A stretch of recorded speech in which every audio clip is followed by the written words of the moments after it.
long on what seemed like a date. And what could there possibly be to eat at the playground? Did it have a restaurant? At that moment, Gu Yechen smiled, saying, "Hold on tight." Before either could react, he summoned the thunder sword, wrapping his arms around them, and leaped into the air. "What is this?" Xia Yutong gasped as they soared into the void, instinctively clutching Gu Yechen tightly. Xia Nianqi turned pale, trembling uncontrollably, unable to fathom that Gu Yechen could fly. Xia Nianqi stumbled backward. Gu Yechen quickly caught Xia Yutong, steadying her to prevent a fall. "Are you all right?" Gu Yechen inquired. Xia Nianqi, blushing, pushed against him lightly, but Gu Yechen did not release her, for they were 5 meters above the ground on the flying sword. Meanwhile, Xia Yutong observed this scene, her expression neutral, yet her lips curled slightly, secretly amused. I'm fine. Please let go of me. Xiaotong is right here." Xia Nianqi murmured, her cheeks flushed. "Don't worry," Xia Yutong reassured her, patting Xia Nianqi's hand. She had come to terms with it, after all. What was the big deal about a man? Moreover, if possible, she could arrange for her roommate to be with Gu Yechen, provided he possessed the charm. Xia Nianqi was left speechless, feeling both embarrassed and exasperated at Xia Yutong's acceptance of the situation. "Look over there," someone exclaimed in astonishment at the playground. "My heavens! This is like a scene from television, flying on a sword." A group of boys rushed downstairs, filled with fervor, eager to seek out this celestial being. Huang Jitao gaped in disbelief, witnessing her 2 roommates in midair, with Gu Yechen at the center. Most astonishingly, he had his arms around both girls, shattering the hearts of many boys. "It seems our speculation was too timid," Huang Jitao remarked to her roommate, incredulous at the sight of Gu Yechen soaring through the air, far beyond her imagination. Many students captured this extraordinary moment on their phones, eager to document this rare spectacle that was almost mythical. "Fear not, I shall take you for a ride," Gu Yechen declared, his hands forming a gesture as he chanted incantations, transforming into a streak of light as he soared away on his sword. "Wow, it's real. He truly flew away on a sword." The boys were envious, their eyes wide with longing, imagining how magnificent it would be to awaken each day and soar to school on a sword. Chapter 346. Directly flying on a sword in public. This incident instantly stirred up a tempest online, eclipsing the earlier affair involving Zhou Tian. In the principal's office, Principal Lin Huairen was still troubled by Gu Yichen's confrontation with Zhou Tian, his brow furrowed deeply, and his face bore the marks of exhaustion. At that moment, someone rushed into the office, breathless and flustered, forgetting even to knock. "Can't you see I'm busy?" Lin Huairen exclaimed, his voice laced with weariness. He had been racking his brain to find a suitable resolution for Gu Yichen's predicament, for Yichen was no ordinary student. His potential was immense, and it would be a travesty to let this incident derail his promising future. "Principal, there and Oppos. Has been an incident," a teacher spoke urgently, breath quickening as he seemed to have just come from a vigorous sprint. "I'm still here. How can there be a problem?" Lin Huairen pressed his forehead, his expression one of utter desolation, his mind swirling with frustration. "It's not about you. It's about Gu Yichen," the teacher responded, urgency clear in his voice, beads of sweat rolling down his face. Upon hearing this, Lin Huairen shot up from his chair as if struck by a jolt of electricity, exclaiming, "What happened? What is wrong with Yichen? Speak up." "Principal, you might want to see for yourself," the teacher said, fumbling with his phone to show Lin Huairen a video circulating online of Gu Yichen flying on a sword. As Lin Huairen watched the video, his eyes widened in disbelief, and his mouth fell agape, incredulity etched across his face. How is this possible?" he murmured, his voice trembling. He could hardly fathom that the seemingly composed Gu Yichen possessed such extraordinary abilities, far beyond his comprehension. "Principal, this matter has already gone viral. It's almost spiraling out of control. What should we do?" the teacher inquired, anxiety evident in his gaze. Calming himself, Lin Huairen took a deep breath and responded, "Let us not panic. I'll think of a solution." He began to pace back and forth in his office, his steps erratic, his mind a whirlpool of thoughts. On one hand, Gu Yichen's actions were astonishing and would undoubtedly attract widespread attention. On the other hand, he was deeply concerned about the unnecessary troubles this might bring to Yichen. Lin Huairen felt an unprecedented weight on his shoulders, fully aware that this situation had exceeded his control. Meanwhile, Gu Yichen was soaring through the vast sky with Xia Yutong and Xianyan 11, reveling in the liberating beauty of the moment. "Yichen, what is going on?" Xia Yutong finally found her voice, her eyes filled with curiosity as she gazed at Gu Yichen. "I had a marvelous dream, and then I discovered the path to cultivation," Gu Yichen replied with a serene smile, his demeanor calm and unruffled. For him, it was imperative that Xia Yutong and her friends embark on their own paths of cultivation, for the unknown dangers ahead could prove overwhelming. "Are you already an immortal?" Xia Yutong gazed at him with awe, convinced that such an incredible ability to fly on a sword could only belong to an immortal being. "Not quite. I'm merely a novice at the beginning of my journey." Gu Yichen gently shook his head. well aware that he had a long way to go before achieving true immortality. At the top of the Shungan Hotel, Gu Yichen arrived directly on his sword, landing smoothly alongside Xia Yutong and Xian Yin 11. The moment they touched down, Gu Yichen sensed a subtle flow of spiritual energy gathering in a particular direction, which piqued his interest. He focused intently, attempting to discern what was amiss. Let us find Yuner, and then have a meal, Gu Yichen suggested, naturally taking the hands of the two girls as they descended with light steps. Xian Yin 11, however, was at a loss for words, her mind still reeling from the moment Gu Yichen had flown them into the sky. In Zhang Yun's office, as Gu Yichen had anticipated, the spiritual energy was indeed converging within, bringing him great joy. However, he refrained from intruding on Zhang Yun's meditation and chose to wait patiently outside. At precisely noon, Zhang Yun concluded her session. Gu Yichen gently pushed the door open, followed closely by Xia Yutong and Xian Yin 11. How did it go? Zhang Yun, deeply engrossed in assessing her progress, turned to the familiar voice and her face lit up with delight. What brings you here? She exclaimed, rising excitedly and rushing to embrace Gu Yichen without hesitation. I missed you, so I came to see you and perhaps share a meal, Gu Yichen replied tenderly, affectionately stroking Zhang Yun's head, his expression filled with warmth and patience reserved for his beloved. Though he could sustain himself without food at his current level of cultivation, Gu Yichen had no intention of foregoing the pleasures of fine dining. I'll have something prepared. Zhang Yun kissed his lips gently and then turned her attention to the others. Xiaotong, you're here too. She smiled, her expression as warm as a spring breeze. Yunjia, Xia Yutong chimed sweetly, her face adorned with a gentle smile. And who might this be? Zhang Yun inquired, her brow furrowing in curiosity as she glanced at Xian Yin 11. At that moment, Xian Yin 11 was utterly bewildered, having witnessed Gu Yichen being so affectionate with another woman in front of Xia Yutong, who appeared unperturbed, regarding the two with a soft gaze. Yunjia, this is Xian Yin 11. My classmate. Xia Yutong introduced, her smile radiant like the morning sun, bringing joy to Zhang Yun's heart. What would you like to eat? I'll arrange it, Zhang Yun said, playfully ruffling Xia Yutong's hair with a smile. Chapter 347. The two young women begin their cultivation. I can do it, exclaimed Xia Yutong, turning to Xian Yinchi, who nodded eagerly in response. Observing this, Zhang Yun promptly informed the kitchen to prepare a sumptuous feast. Ninchi, don't be anxious. Just treat this place as your home, Zhang Yun said warmly as she took Xian Yinchi's delicate hand, her face radiating a gentle smile. Ninchi, momentarily taken aback and unsure of what to say, could only nod blankly. Then, she suddenly realized that the situation felt somewhat off, as she had been forcibly brought here. Why did the atmosphere seem so different now? Zhang Yun, being astute, understood that the girl before her might very well be the next target of Gu Yechen's affections. However, she found nothing amiss in this and, in fact, felt quite pleased about it. Gu Yechen observed Zhang Yun's physical condition with satisfaction and softly inquired, You have now reached the second level of qi refinement. Do you have any special insights?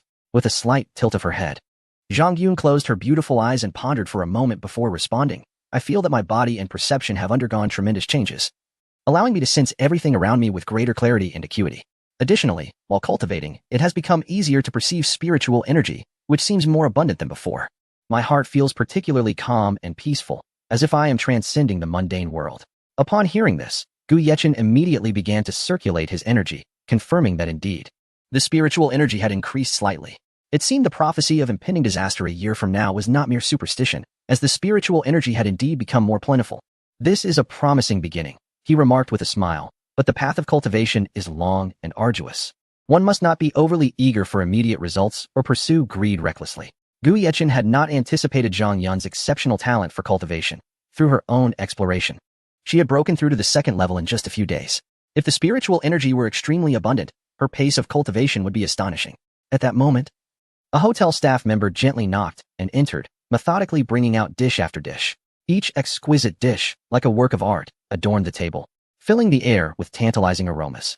Ninshi, do try this. These are the Hotel and Appo's signature dishes, Zhang Yun urged enthusiastically, her face glowing with anticipation. Everyone eagerly picked up their chopsticks, relishing the delicious lunch in an atmosphere filled with warmth and laughter. After the meal, Gu Yechen slowly spoke. In the near future, I plan to take you all to a place that will aid your cultivation. He had already decided to establish a sect at the legendary site of cultivation. Upon hearing this, Xia Yutong and Zhang Yun's eyes instantly sparkled with excitement as they chorused, Where is this place? Xian Yinshi, too, looked at Gu Yechen with curiosity, her eyes brimming with a thirst for knowledge. With a mysterious smile, Gu Yechen teased, You will find out when we get there. Can I go with you? Xian Yinshi asked, her beautiful eyes shimmering with bright and fervent light, surprising Gu Yechen. Do you know what I was just saying? He chuckled, a teasing glint in his eyes. Xian Yinshi eagerly nodded. She was well aware of what Gu Yechen implied. After all, she had personally experienced the wondrous feeling of flying in the sky. Are you going to take Yutong and Sister Yun along for cultivation? Xian Yinshi asked, her voice trembling slightly with excitement. She had always adored reading fantasy novels, longing for the heroic images of female sword immortals. Now, with such a once-in-a-lifetime opportunity before her, she was determined to seize it and not let it slip away. Indeed, do you wish to cultivate as well? Gu Yechen smiled gently, his eyes filled with encouragement. Yes, I've had a dream since childhood, to become a female sword immortal as depicted in novels, soaring freely between heaven and earth, vanquishing demons and upholding justice. Xian Yinshi grew increasingly animated, her fists clenched as if she could already envision the moment her dream came true. Ah Chun, Yinshi is quite good. If possible, please help her cultivate too, Xia Yutong said, playfully shaking Gu Yechen and Apos' hand, her demeanor charming and adorable, making it difficult to refuse. All right, as you wish. Gu Yechen replied indulgently, gently ruffling Xia Yutong's nose, his tone warm and affectionate. With a subtle gesture, Gu Yechen imparted the qi refinement technique to Xia Yutong and Xian Yinshi, instructing them earnestly. This is a fundamental cultivation method. You must practice according to the recorded guidelines. If you have any questions, feel free to ask me at any time.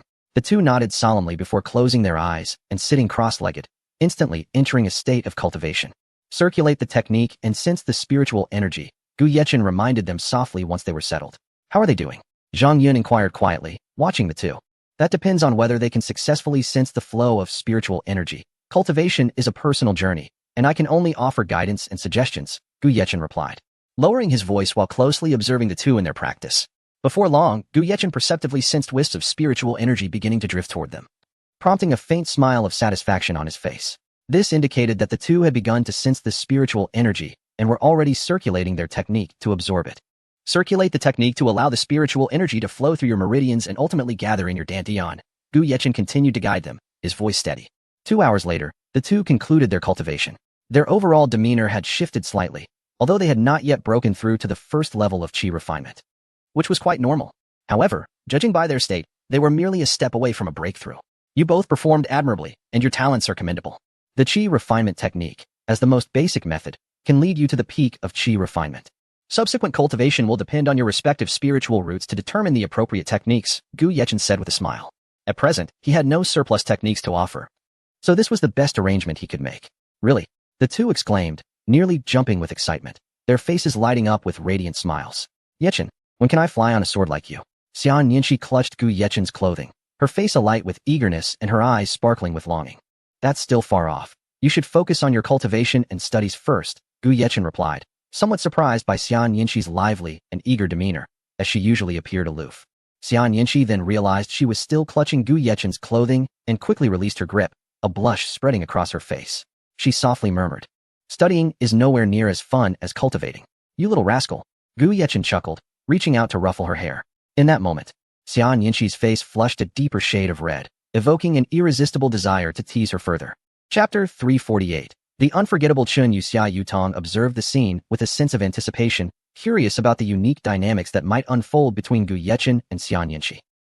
I still need to return to class, Xian Yinshi remarked, sensing the awkward atmosphere and instinctively taking a small step back, her expression betraying a hint of embarrassment and a flicker of panic in her eyes. I'll escort you both back. I have some matters to attend to shortly, Gu Yechen said with a gentle smile. At that moment, it was already 3:30 in the afternoon, and he needed to treat Chinyu. His time was limited. All right. Let and Apos. Go, Xia Yutong responded, embracing Zhang Yun before naturally taking Xian Yinshi and Apos' hand, their steps light as they made their way toward the elevator. Gu Yechen approached Zhang Yun, gently enveloping her in his arms, and softly said, I must be on my way now. Please take care of yourself. Zhang Yun nodded, her beautiful eyes filled with concern as she replied, I will, but you must be cautious as well. I would be heartbroken if you were to get hurt again. Gu Yechen tenderly caressed her cheek and pressed a passionate kiss to her lips. After 2.5 minutes, they reluctantly parted, and with a teasing smile, he added, I will, after all, we have children to create in the future. How inappropriate. Zhang Yun playfully scolded, her cheeks instantly flushed. Fortunately, Xia Yutong and the others had already departed, otherwise, she would have been mortified. All right, I shall take my leave. Gu Yechen affectionately ruffled her hair before turning to exit with an air of nonchalance. Watching his retreating figure, Zhang Yun felt a sweetness in her heart, as though it were filled with honey, envisioning the appearance of their future children. Would they be as exceptional as their father? It was a beautiful scenario she had longed for. Upon reaching the top floor, Gu Yechen found Xia Yutong and Xia Nianxi engaged in lively conversation. He approached them with a smile and declared, "Come along, my two princesses." As his words resonated, he summoned the Thunder Sword, grasped their hands, and leaped into the air, transforming into a streak of light that vanished in an instant. Online, the video of Gu Yechen soaring away on his sword continued to gain traction, trending for almost 4 hours and rising in popularity. He soon appeared on the playground of Qingbei University, waving his hand to gently set the two girls down on the ground. The onlookers were once again profoundly astonished by this spectacle. "I must take my leave. You may practice as I have instructed," Gu Yechen said warmly, his gaze filled with encouragement and expectation. Truly, there exist celestial beings in this world. Many girls gazed at Gu Yechen with admiration and infatuation as they witnessed him gliding on his flying sword. Some ran towards him, but he had already transformed into a violet streak, slowly fading from view, leaving the crowd in awe. Such a godlike individual. Su Qingchang watched Gu Yechen's departing figure from the teaching building, her expression one of envy, her heart silently lamenting. Meanwhile, at the Chun residence, Gu Yechen had arrived. "Young man, you're here." Chun Jingming, leisurely watering his plants in the garden, was taken aback by Gu Yechen's sudden appearance, his face lighting up with joy. "Yes, I came to check on Xiao Yu," Gu Yechen responded politely, his tone warm and natural upon seeing Chun Jingming. "Xiao Yu?" Chun Jingming chuckled inwardly, thinking, "Looks like there's something brewing here." The familiarity with which Gu Yechen addressed her indicated an extraordinary relationship. "Old master, are you feeling unwell?" Gu Yechen inquired with a teasing glint in his eyes, yet a hint of concern lingered. No, I'm perfectly fine. It's my granddaughter who has the real issue," Chun Jingming replied with a helpless shake of his head. Ever since meeting Gu Yechen, his granddaughter had become lovesick, neglecting her meals and appearing lost in thought, a situation they had not anticipated. "Come, let me check your pulse," Gu Yechen suggested with a smile, his demeanor turning serious.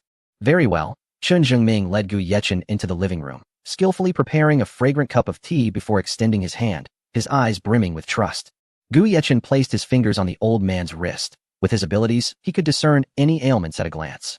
But taking the pulse was merely a way to appear less extraordinary, avoiding any perceptions of excessive mystique. "All seems well," Gu Yechen pronounced earnestly, then lifted the teacup for a delicate sip before stating, "Now, I shall proceed to treat Xiao Yu." Rising, Gu Yechen adjusted his attire, preparing to head towards Chen Yu's room. Chun Jingming had no intention of detaining him, believing it far more beneficial for his granddaughter to engage with Gu Yechen, perhaps fostering a beautiful romance that might lead to him becoming her suitor. As Gu Yechen approached Chen Yu's room, the old master decided to take a stroll outside, finding little joy in remaining cooped up indoors. Inside her room, Chen Yu sat at her desk, her right hand propping up her chin, her gaze distant and lost in the scenery outside. For reasons unknown, her mind had been persistently occupied with thoughts of Gu Yechen over the past few days. Eagerly anticipating his arrival, she felt as though she were succumbing to lovesickness, her heart racing and cheeks flushing at the mere memory of his affectionate gestures, even their kiss. "Chen Yu, how could you have changed so much? Why are you so infatuated after just one meeting?" she murmured softly, her voice laced with youthful shyness and confusion. Unbeknownst to her, Gu Yechen stood just outside her room, listening intently to her musings. The corners of Gu Yechen's lips curled upward as he heard her self-reflection, secretly amused. "It seems my charm is quite formidable." Knock, knock, knock. A knock sounded at the door. "I and Apos am not hungry yet. I'll eat later," Chen Yu called out. Believing it was a servant summoning her for a meal, her tone slightly languid. "What are you thinking?" Gu Yechen pushed the door open, gazing at Chen Yu with a soft smile that felt like a gentle spring breeze, instantly quickening her heartbeat and leaving her flustered and at a loss for words. "What are you doing here? How long have you been here?" Chen Yu's voice trembled slightly, her eyes betraying a hint of panic as she wondered whether Gu Yechen had overheard her previous words. "Oh, not long. I didn't hear anything you said. It's not a bad thing to be unable to forget me." Gu Yechen entered the room, casually shutting the door behind him, a mischievous smile gracing his features. "Ah."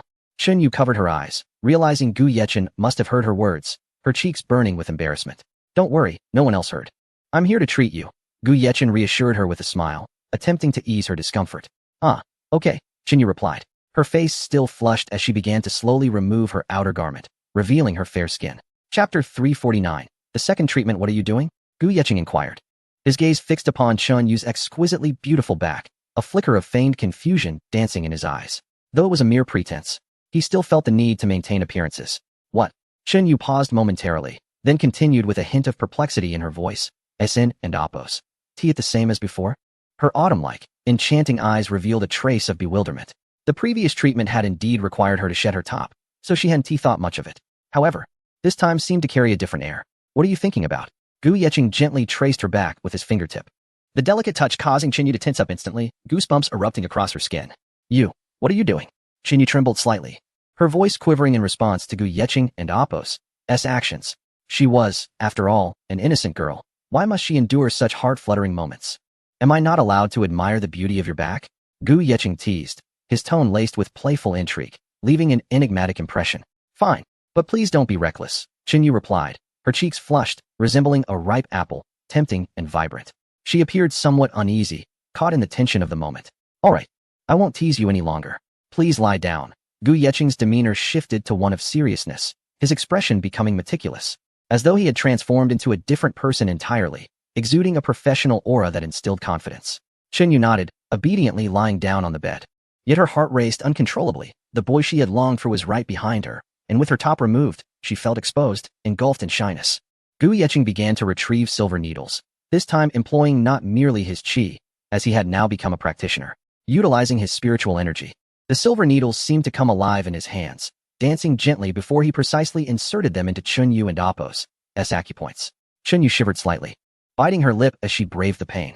Don't be afraid. It will be over soon, Gu Yeqing murmured softly, his voice warm and deep, offering her immense encouragement. Gradually, Chinyu relaxed, stealing glances at his focused expression, her heart rippling. This earnest man was undeniably handsome. All right, in half an hour, I can remove the needles. And after 2 more days of treatment, you should be well on your way to recovery. Gu Yeqing smiled, treating the procedure as a routine task without much significance. How have you been feeling these past few days? He asked, taking advantage of the brief pause. At that moment, Chinyu lay on the bed, her back exposed. And Gu Yeqing couldn't help but feel a rush of warmth at the sight of her clad in only her undergarments. Who would have thought that healing would involve such a test, especially in the presence of such stunning beauty? Chinyu sensed a burning gaze upon her and felt an urge to vanish into the ground. Blushing, she replied, I feel much better, thank you. That's wonderful to hear. Remember to rest well and keep your spirits high, Gu Yeqing said with a smile, adjusting the needles to maintain their vitality. As he moved, a tingling sensation coursed through Chinyu's body, prompting an involuntary soft moan to escape her lips. She quickly covered her mouth to stifle any further sounds. Upon hearing her delicate exclamation, a surge of desire ignited within Gu Yeqing. Unable to resist, he leaned down and planted a gentle kiss upon her flawless back. Chinyu, momentarily taken aback by his impulsive action, felt a wave of shyness wash over her as that familiar, tingling sensation returned. Yet, this time she dared not move, fearing another unexpected kiss. Is it done? Chinyu's voice was soft and tentative, like a whisper of the wind. Not yet, Gu Yeqing replied. And with a flick of his hand, he withdrew all the needles before kissing her neck. The suddenness of this gesture startled Chinyu. She could distinctly feel the warmth of his lips against her skin, sending shivers throughout her body. I and Apos am still a patient. Could you wait a moment? Chinyu's voice trembled, her body still quaking with nerves. Uncertain of Gu Yeqing's intentions, she pondered whether to yield to him or maintain some semblance of restraint. For days, she had thought of him incessantly, and now, in this moment, she found herself at a loss. Stand up. Gu Yeqing sensed her tension and reached out to assist Chinyu in rising. However, with only her undergarments adorning her. Her face flushed crimson like the setting sun as he helped her up. Once upright, he guided Chinyu to lean against his chest. In that instant, she was unsure whether to resist, but ultimately decided to embrace this impulsive moment. Thus, Chinyu remained nestled against Gu Yeqing and Apos' chest, contemplating aloud. I heard you have a girlfriend? Yes, and more than one. Gu Yeqing nodded, being transparent with her. He had never concealed such matters, and if Chinyu were unwilling, he would not force her. Chinyu acknowledged his response, having anticipated it, for Gu Yeqing was undeniably exceptional. If she found him captivating, how could others not? What kind of person do you think I am? Gu Yeqing asked, his arm draping around her shoulders, his gaze intense and fervent. A man of great charm, with remarkable medical skills, someone who can captivate even me, Chinyu replied without hesitation. Her words were heartfelt, for throughout her life she had encountered numerous men, yet none had ever drawn her in as deeply as Gu Yeqing. After speaking, she raised her gaze to meet his, sensing her stare. Gu Yeqing leaned down and captured her lips in a kiss. Chinyu was briefly taken aback. The softness of his touch left her conflicted. However, as Gu Yeqing deepened the kiss, she surrendered to the moment, responding to his passionate embrace. Chapter 350. Defining the relationship. The breaths of the two grew increasingly rapid, and the atmosphere in the room became suffused with an ambiguous warmth. Chinyu's hands instinctively wrapped around Gu Yeqing's neck, her delicate figure pressing closer to him, as if yearning to become one with him. Time slipped away unnoticed until Gu Yeqing gradually released Chinyu. their gazes locking in a silent exchange rich with complex and profound emotions. Xiaoyu, do you know? From the very first moment I laid eyes on you, I was captivated by your beauty and grace. Gu Yechen's voice was deep and steady. As the wealthiest man in the world and a practitioner, he possessed the confidence to utter such words. Chun Yu's cheeks flushed, resembling a radiant flower swaying gently in the breeze. She nodded softly, her voice barely above a whisper. And I, too, am no stranger to such feelings. But you are aware of my situation. I have quite a number of girlfriends. Are you truly willing to be with me? Gu Yechen inquired, a hint of seriousness in his gaze, unwilling to deceive this innocent girl, hoping she would ponder her decision carefully. Chun Yu lifted her head, gazing firmly into Gu Yechen's eyes. This was the first time her heart had stirred so deeply. She had never been so unable to forget a boy before. In that moment, her resolve was unwavering, even if it meant facing heartache. She desired to bravely experience the sweetness of love, accepting the possibility of deception. Taking a deep breath, she replied calmly yet resolutely, I am willing. Regardless of what the future holds, I choose to stand by your side. Just then, a sudden knock echoed at the door, reverberating like a clap of thunder, jolting Chun Yu from her sweet reverie. Like a startled bird, she quickly distanced herself from Gu Yechen.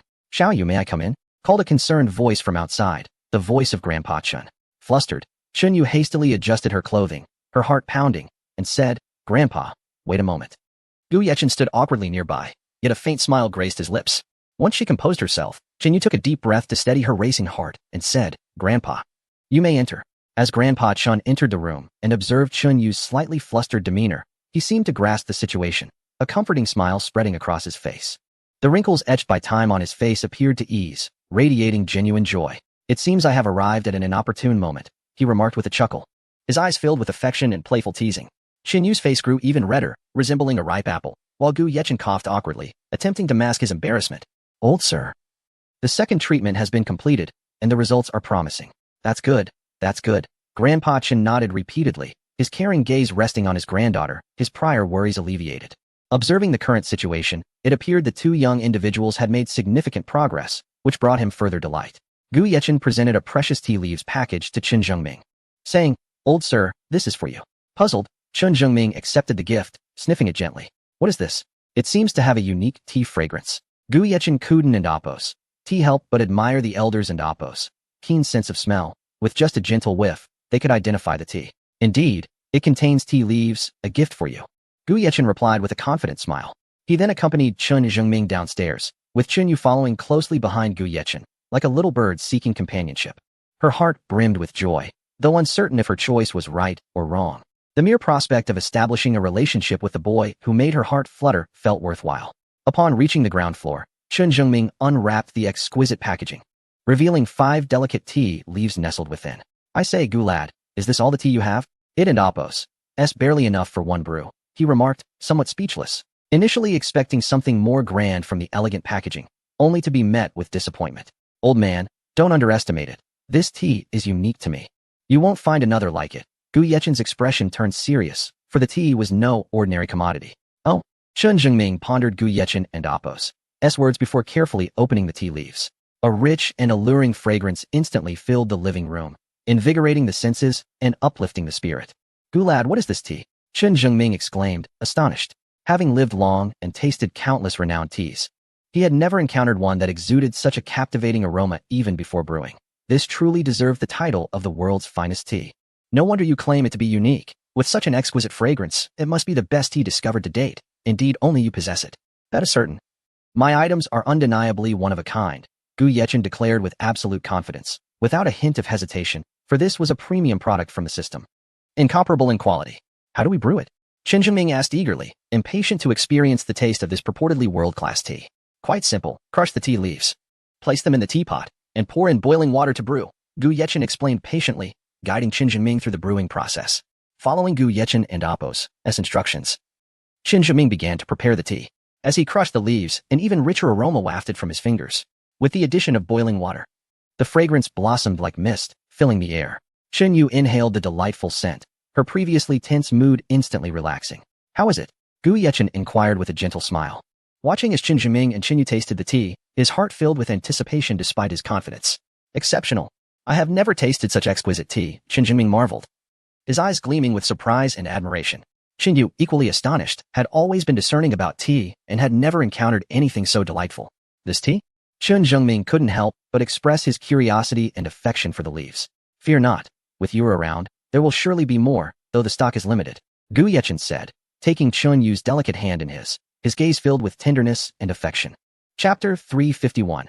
I came flying. Chun Yu felt a rush of shyness wash over her as she witnessed Gu Yechen take her hand before her grandfather. Her cheeks flushed a delicate hue, reminiscent of the breathtaking hues of a sunset, making her irresistibly captivating. Qin Jinming, observing this scene, did not express anger. Instead, his laughter grew heartier. The wrinkles on his weathered face seemed to relax, for he recognized that Gu Yechen's remarkable abilities and social grace were truly exceptional. Knowing that his granddaughter was with Gu Yechen, he envisioned a future brimming with surprises and happiness. Time swiftly passed, and soon it was 5:30. Would you like to stay for dinner? Chun Jingming inquired warmly, his eyes reflecting anticipation and concern. I think Xiao Yu and I will dine out, Gu Yechen replied gently. Today marked the special occasion of his relationship with Chun Yu, and he wished to seize the moment to enjoy their rare time together, allowing their feelings to flourish.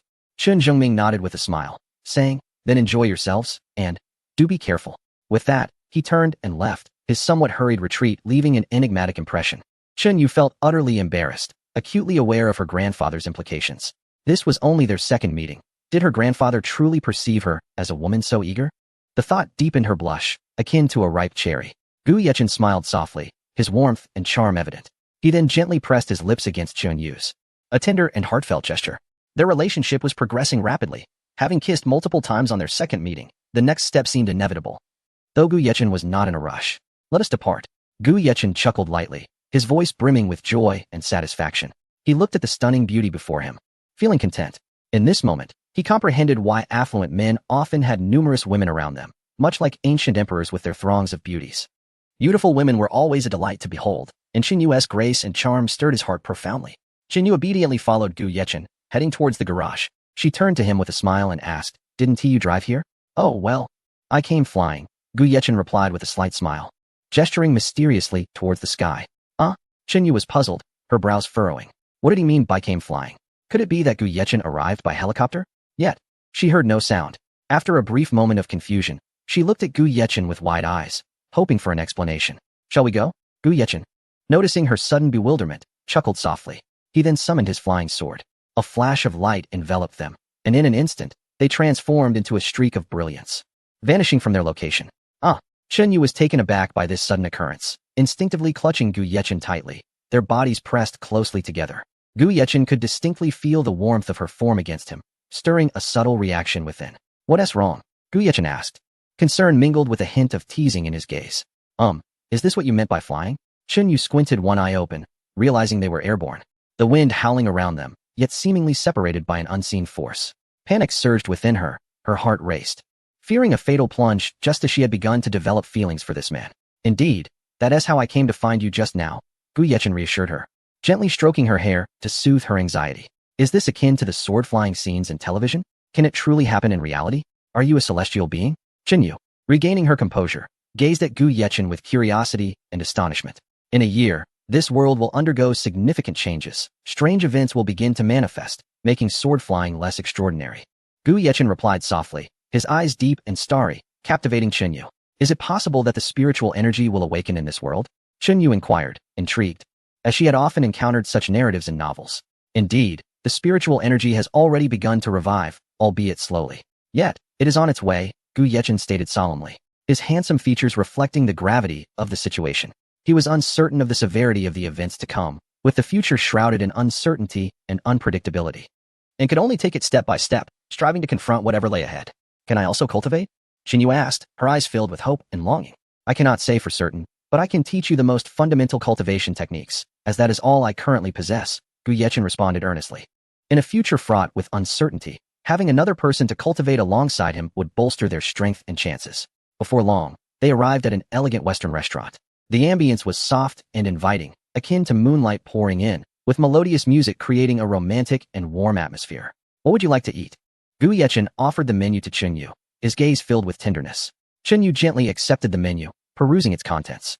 After selecting a few dishes, she handed it back to Gu Yechen, saying, You should take a look too.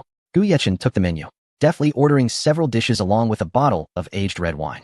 Soon, exquisite culinary delights were served, artfully arranged as if they were pieces of art. The two dined and conversed, alternating between light laughter and serious discussions. Xiaoyu, although we are together now, I may not be able to provide you with a formal status for the time being, including with others, Gu Yechen contemplated before deciding to speak candidly, unwilling to conceal anything from Chinyu. I understand. Chinyu nodded, her eyes clear and resolute. She was aware of the one-man, one-woman marriage system in their country and had prepared herself psychologically. I apologize, but I will treat you well. Gu Yechen held Chunyu's small hand earnestly, his gaze filled with affection. However, this was inconsequential. Gu Yechen's abilities rendered him unbound by such constraints. If he wished, he believed that their nation would grant him the right, and the prospect of marrying multiple partners together was quite exhilarating. Chapter 352. I want you. Today feels like a beautiful dream to me. Chinyu gazed at Gu Yechen, her eyes shimmering with happiness. This is not a dream. Although I may not be a good person, I will do my utmost to treat you well. Gu Yechen spoke gently, his voice soft and soothing, like a spring breeze caressing Chinyu's heart, or a warm stream nourishing parched earth. After finishing their meal, Gu Yechen led Chinyu to the riverside. The gentle river breeze brushed against them, bringing a refreshing coolness that seemed capable of sweeping away all worries and fatigue, granting a moment of tranquility to their souls. Close your eyes, Gu Yechen said mysteriously, his gaze sparkling with a starlit tenderness, imbued with a hint of deep affection that was irresistible. Seeing Gu Yechen's serious demeanor, Chinyu obediently closed her eyes, her heart brimming with anticipation, akin to a child awaiting a treasured gift, filled with joy yet tinged with nervousness. When she opened her eyes again, a splendid display of fireworks erupted in the sky. The dazzling brilliance illuminated the entire night, resembling a fantastical realm of dreams. These were not ordinary fireworks, but rather those conjured by Gu Yechen's magical abilities, each bursting forth in vibrant splendor, telling their beautiful love story. The colorful lights danced upon the river's surface, shimmering like a dream. So beautiful, Chinyu exclaimed in delight, her smile radiant and enchanting, pure and bright. Reminiscent of a little girl receiving her most cherished gift, her joy palpable. Gu Yechen gently embraced Chinyu from behind, his arms strong yet tender, whispering into her ear. He said, just like you were beautiful. His voice was deep and filled with emotion, the unique masculine scent wafting to Chinyu and Apos' senses, leaving her slightly dazed, while the unmistakable warmth against her back quickened her heartbeat. Instantly, Chinyu felt a rush of embarrassment, her cheeks flushing a bright crimson, akin to ripe apples. A sight so alluring it invoked a desire for a kiss. She was aware of what this meant, and though shy, her heart swelled with pleasure. This was indeed her first romantic date with a boy, a sensation that was wondrous and intoxicating, leaving her captivated. Chinyu looked up at Gu Yechen, their gazes locking, each seeing only the other. In that deep connection, it felt as though the entire world had faded away, time itself pausing in that moment. Gu Yechen slowly leaned down, capturing Chunyu's alluring lips in another kiss, to which she responded eagerly, wrapping her arms around his neck. Beneath the splendid fireworks, they embraced tightly, their hearts drawing even closer. They seemed to forget the existence of the world around them, lost in each other's affection. Everything else faded into insignificance, leaving only the melody of their breathing and heartbeats interwoven in a beautiful symphony. As night deepened, the two by the riverside lingered, reluctant to part. The moonlight bathed them like water, casting their intertwined silhouettes in a lovely and warm glow. I want you, Gu Yechen whispered, kissing Chinyu's earlobe, his warm breath causing her ears to flush with heat. Upon hearing his words, Chinyu felt a wave of nervousness wash over her. Could it be that after only 2 meetings, she was to give away something so precious? Yet, this was her first fluttering heart, her first crush. Perhaps it was not so daunting. However, if she surrendered too easily, would Gu Yechen think her frivolous? Chinyu's heart was a tumult of conflict, her thoughts tangled in a web of uncertainty. After a moment's contemplation, the profound love she felt for Gu Yechen overcame all her doubts, and she nodded. Let us go to my villa, she said, her voice barely above a whisper. She wanted to cherish this beautiful moment privately. Once Gu Yechen had the address, he swiftly summoned his sword and vanished from the spot with Chinyu. A streak of light traversed the night sky, dazzling like a shooting star, before disappearing into the horizon. The excitement surrounding Gu Yechen's ability to fly soared online, discussions buzzing with fervor. Some even offered exorbitant sums, hoping Gu Yechen would mentor them, as people yearned for such extraordinary powers. Meanwhile, the higher-ups in Huagua convened to deliberate over Gu Yechen's affairs, ultimately deciding to refrain from asking him directly until he chose to speak of it. Lin Hua also relayed the subtle hints Gu Yechen had mentioned about events a year hence, which the government regarded with particular seriousness, beginning to prepare for potential changes. Immortal, please take me as your disciple. I am willing to offer 100 billion in hopes of receiving your teachings. The internet was alive with such fervent cries. At this moment, Gu Yechen remained oblivious to the commotion. Upon arriving at Chinyu's villa, he opened the door and swept her into the bedroom with urgency. his demeanor brimming with eagerness. The room was adorned in a pink princess theme, with pink drapes, carpets, and an array of adorable plush toys. It was evident that the owner had a penchant for cuteness, starkly contrasting with the graceful maturity Chunyu displayed in public. Gu Yechen was perplexed by the color scheme, but had no inclination to ponder it further. First, let us wash up, Chunyu said, pleased to see Gu Yechen's excitement. Indicating her allure had made an impression. All right, he replied, his eyes ablaze with fervor. He lifted Chunyu effortlessly, striding towards the bathroom. What are you doing? Chunyu exclaimed in surprise, her heart racing at the thought of what might ensue. Half an hour later, they emerged from the shower, having bathed together. Chunyu was completely exposed to Gu Yechen, without any modesty. The warm water and enveloping steam heightened the intimacy of the moment, creating an atmosphere thick with allure. Gu Yechen leaned down to kiss Chunyu, and this time, they were unrestrained, lost in a kiss that felt eternal. Have you made your decision? Once begun, there is no turning back, Gu Yechen asked one last time, his voice husky with desire, eyes filled with longing and anticipation, his body taut with readiness. It's my first time, so please be gentle, Chunyu replied, gazing into Gu Yechen's tender yet pained expression, her resolve firm. Her eyes were steadfast and affectionate, her arms tightly encircling him. Chapter 353. Acquiring Chunyu. Upon receiving Chunyu's response, Gu Yechen hesitated no longer, as a teasing voice echoed in the room. A vibrant atmosphere blossomed, enveloping the space in warmth and allure. The following morning, soft sunlight poured through the window, casting dappled shadows across the bed. Chunyu slowly opened her eyes, feeling a deep ache throughout her body, particularly in a sensitive area, a dull pain causing her to frown slightly. However, upon seeing Gu Yechen beside her, a blissful smile involuntarily graced her face. Awake? Gu Yechen also opened his eyes, gazing at Chunyu, his voice laced with a hint of languor and satisfaction. His eyes radiated warmth, as if they could envelop Chunyu entirely. Chunyu gently replied, then nestled into Gu Yechen's embrace like a docile kitten, savoring the warmth and security of his broad arms. This was the sanctuary she had chosen to rely on for a lifetime. You worked hard last night. Gu Yechen tenderly stroked her head, his heart swelling with joy. Although he had gained another chance for a reward, what filled his heart more was an overwhelming affection and cherishment for Chunyu. You realize I had it tough. Chunyu playfully pouted, lightly tapping Gu Yechen's chest. His formidable prowess had caused her considerable discomfort. She had heard of such matters before. A close friend had once shared similar experiences. And compared to Gu Yechen, her husband was simply on an entirely different level. If the pinnacle was the king, Gu Yechen was undoubtedly the king among kings. Gu Yechen chuckled awkwardly, pulling Chunyu closer as if to meld her into his very being. I will treat you well, he whispered tenderly in her ear, his sincerity filling Chunyu with delight. She nodded slightly, her face aglow with happiness, radiant like a blooming flower. Let us wash up and have something to eat, Gu Yechen said, his voice gentle and considerate. As Chunyu stood, she drew in a sharp breath, feeling her legs tremble, as if they could barely support her weight. She cast a reproachful glance at Gu Yechen, saying, you have no pity for the delicate. With an innocent expression, Gu Yechen feigned sorrow, explaining, I have always cherished you and considered your feelings. I never expected you would say such a thing. Let me help you recover, Gu Yechen offered, grasping Chunyu's hand as a stream of pure energy flowed into her body.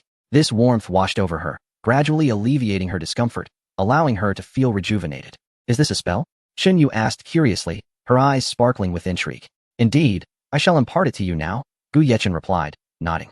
He then placed a finger on her forehead, and in an instant, a gentle essence entered her mind, embedding the refinement technique deep within her consciousness. The spiritual energy here is decent. Although sparse, it is sufficient for practice, Gu Yechen assessed, sensing the surrounding energy. He believed it would enable Chunyu to break through to the first level of refinement. Seated cross-legged, Chunyu's demeanor transformed dramatically, her focus sharpening as if she were isolated from the surrounding world. Cultivate the technique, and gradually sense the subtle threads of spiritual energy in the universe. Capturing even a glimpse of this indicates you have met the basic requirements for cultivation, Gu Yechen gently guided, his voice steady and reassuring. Chunyu followed Gu Yechen's instructions, immersing herself in the natural energies around her. To Gu Yechen's astonishment, she absorbed the spiritual energy even faster than Zhang Yun, managing to break through to the first level of refinement in just an hour, an outcome he had not anticipated. Do you feel any differences? Gu Yechen inquired, his eyes reflecting surprise and curiosity. My lower abdomen feels warm, as if something is stirring there, Chunyu replied earnestly, her face alight with excitement. Gu Yechen affectionately ruffled her hair, saying, you are remarkable.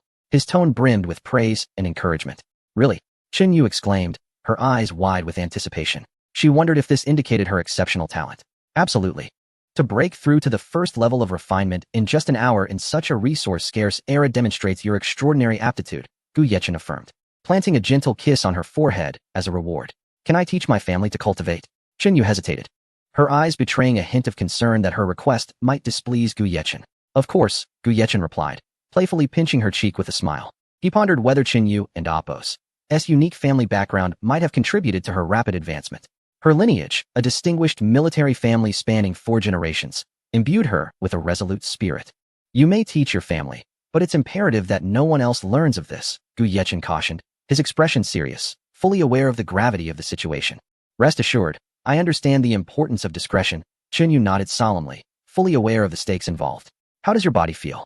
Gu Yechen tenderly caressed her cheek, his hand gliding down her slender neck, igniting a wave of shyness within her. Much better. Chenyu nestled against Gu Yechen, reflecting on the enchanting memories of the previous night, as though living in a beautiful dream. The pain that had plagued her vanished entirely after practicing the technique he had given her. After they rose, Gu Yechen personally prepared a sumptuous seafood porridge for Chenyu. I never imagined you could cook, Chenyu exclaimed in surprise as she sat at the dining table. Marveling at how Gu Yechen did not seem like someone who would be adept in the kitchen, he always exuded an air of otherworldliness. Of course, this is hardly a remarkable feat, Gu Yechen replied with a warm smile like sunlight. After breakfast, Gu Yechen and Chenyu strolled hand in hand through the villa's garden. Sunlight bathed them in a golden hue, casting their joyful silhouettes. Birds chirped merrily from the branches, and flowers swayed gently in the breeze, as if the entire world celebrated their love. At that moment, Gu Yechen's phone suddenly rang.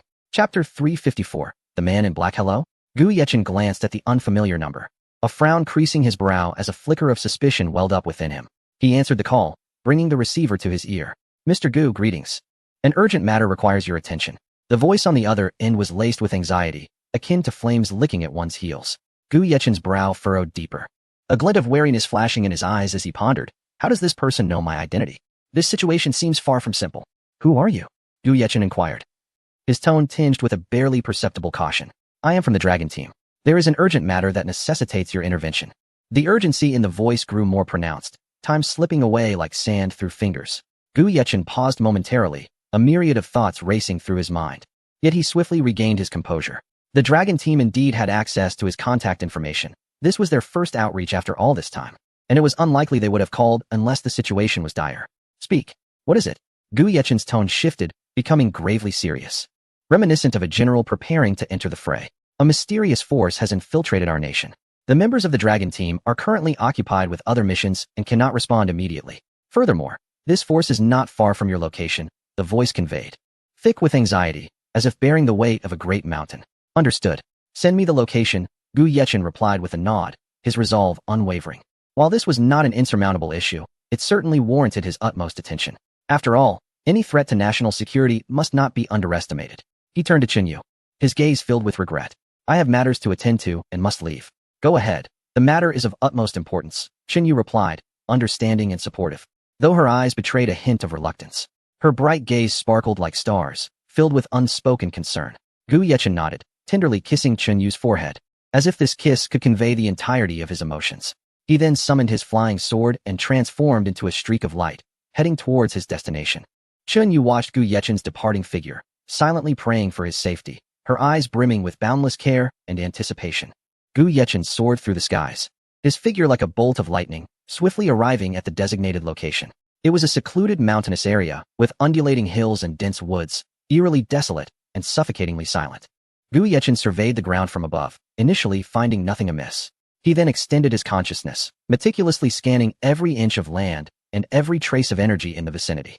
He keenly detected 6 or 7 concealed, yet potent presences lurking within a cave. A smile graced Gu Yechen's lips, a confident curve forming at the corners. He began to dampen his aura, approaching stealthily like a phantom. Before him, a group of individuals clad in black busily conferred outside the cave, their whispers barely audible.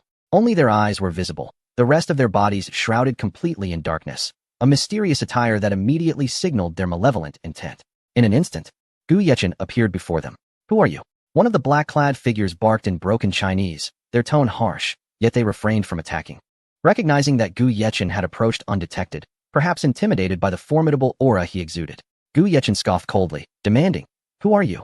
Who permitted your entry into Huagua? His voice was frigid, laden with pressure.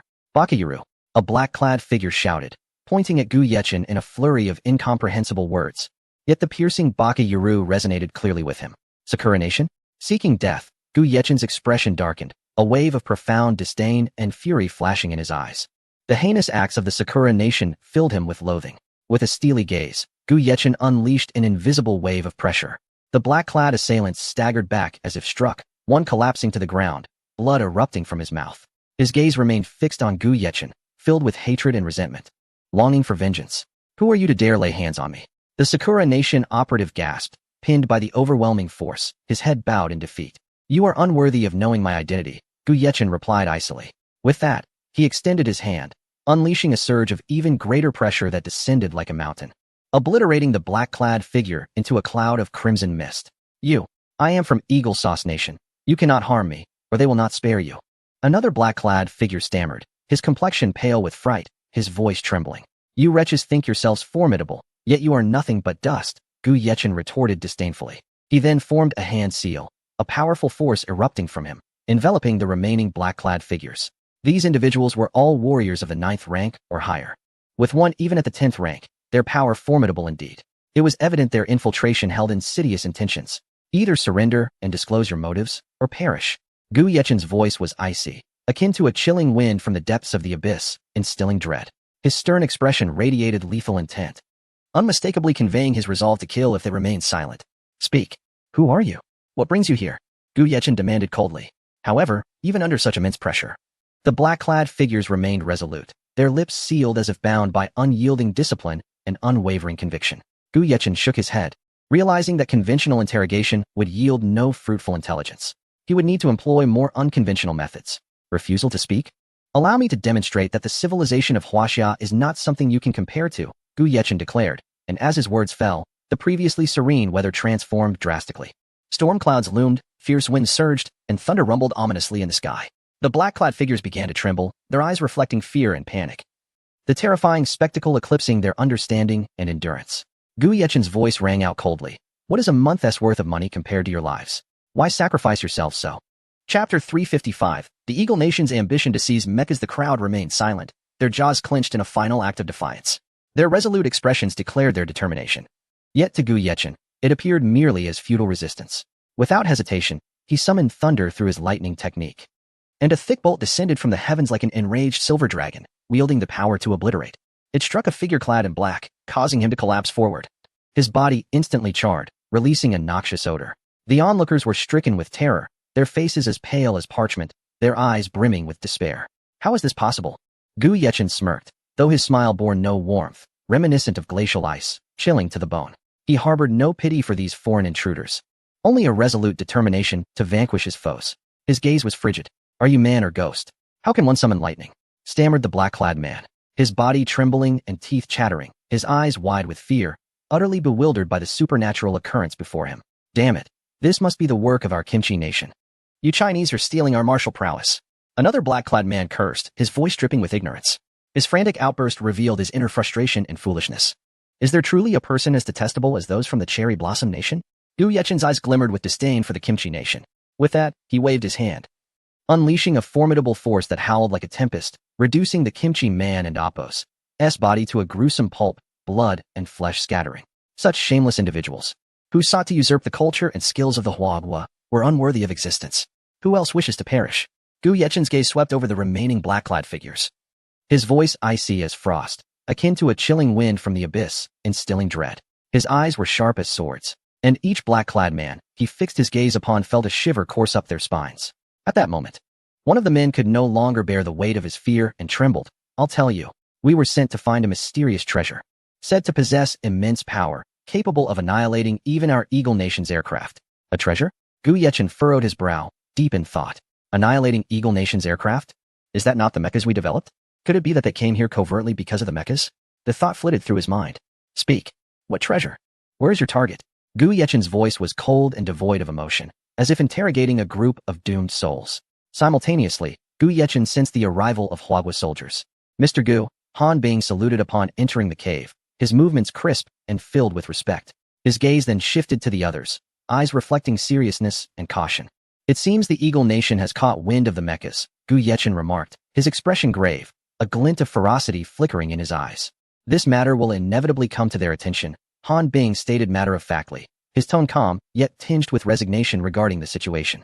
The moment the first aircraft from the Eagle Nation was shot down, attention was destined to be drawn. It was unavoidable. They are here for the mechas, Gu Yechen declared, directing his pressure-laden tone at the Eagle Nation's men. Han Bing, a member of the Dragon team, had been summoned urgently to assist with research at Qingbei University. It seems we must relocate and enhance our defenses, Han Bing suggested, his brow furrowed as he contemplated countermeasures. That may not be necessary. They have not yet discovered the mechas. If we relocate, we might inadvertently draw more attention. Furthermore, even if discovered, it matters not. An ordinary soldier in a mecha possesses formidable strength, Gu Yechen analyzed coolly, his gaze resolute and brimming with confidence. You're right, Han Bing nodded in agreement. Recognizing the validity of Gu Yechen's perspective, perhaps the enemy aims to provoke a reaction, leading us to make erroneous decisions. What shall we do with these men? Han Bing inquired, looking to Gu Yechen for guidance. Take them back for interrogation, Gu Yechen commanded, and with a wave of his hand, the remaining foes were rendered powerless, collapsing to the ground in agony, their earlier bravado extinguished. I leave this to you. I shall take my leave, Gu Yechen stated, glancing at Han Bing before vanishing in a flash of light, his speed startling even the stoic Han Bing. Truly an extraordinary individual. Han Bing murmured to himself before departing with his subordinates and the captured men. Gu Yechen reappeared in the laboratory. Old Master Lin, so engrossed in your work? Gu Yechen teased Lin Hua, a relaxed smile gracing his face, seemingly untouched by the recent violence. Goodness, you rascal nearly gave me a heart attack. This old body cannot withstand such frights. Lin Hua exclaimed, patting his chest and feigning anger. Fear not, my medical skills are commendable. Even if you were to collapse before me, I could revive you. Gu Yechen shrugged, his tone brimming with confidence. Now, have you come for a particular reason? Lin Hua asked, his expression turning serious, a knowing glint in his eyes. Indeed, I just completed a mission and encountered a group of foreigners whose target is the mechas. Gu Yechen replied, his tone flat, but radiating an undeniable gravity. What? Lin Hua trembled, nearly dropping the documents in his hands. He expected the mecha situation to be exposed so swiftly. Yet, it was not surprising given that their actions had directly destroyed the Eagle Nation and Appos' aircraft, inevitably attracting attention. Rest assured, this matter will be monitored closely, Gu Yechen reassured him with a smile. I am aware of that, Lin Hua said. Glancing at Gu Yechen before continuing, Yechen, is the footage genuine? He produced a phone displaying Gu Yechen standing on a flying sword. Upon seeing the scene, Gu Yechen frowned, as the angle was not as it should be. While it was still impressive, it failed to capture his most striking features. Chapter 356. Conversations with the Nation. Gu Yechen spoke with a grave expression. Indeed, a year from now, an invasion from another realm will threaten all life on Earth. With the revival of spiritual energy, many animals may undergo mutations, and numerous supernatural occurrences may arise across various regions. His voice was solemn, resonating like a mighty bell, compelling listeners to believe every word he uttered, and instilling a sense of urgency and seriousness regarding the matter. Is there a solution? Lin Hua inquired, his gaze filled with concern, his brow furrowed, and the creases on his forehead appearing deeper than before. This is the reason I sought you out. I need to consult with higher authorities, so please help me find one. Gu Yechen replied earnestly, his eyes reflecting a depth of thought, already devising a plan. He contemplated reaching out to Chen Zhengming, but decided it would be more prudent to contact someone currently in office, given that Chen had already retired. Lin Hua, fully aware of the gravity of the situation, promptly picked up his phone to call Ma Xine. Hello, Prime Minister Ma. Lin Hua and damp. Appos' tone was serious. Beads of sweat forming on his forehead, glistening under the light. Old Lin, what's the matter? Ma Xine, currently in a meeting, was puzzled by Lin Hua's call. They were already aware of the Eagle Nation's intentions to seize mechs, discussing countermeasures. Academician Gu Yechen is here with me. He wishes to discuss something with the higher-ups. I was wondering if you could take his call. Lin Hua replied, his voice tinged with urgency. Put Yechen on, Ma Xine instructed immediately, switching to speaker mode and silencing the room. An intense quiet enveloped the meeting, all eyes focused on the phone, awaiting Gu Yechen's voice. Hello, Prime Minister Ma.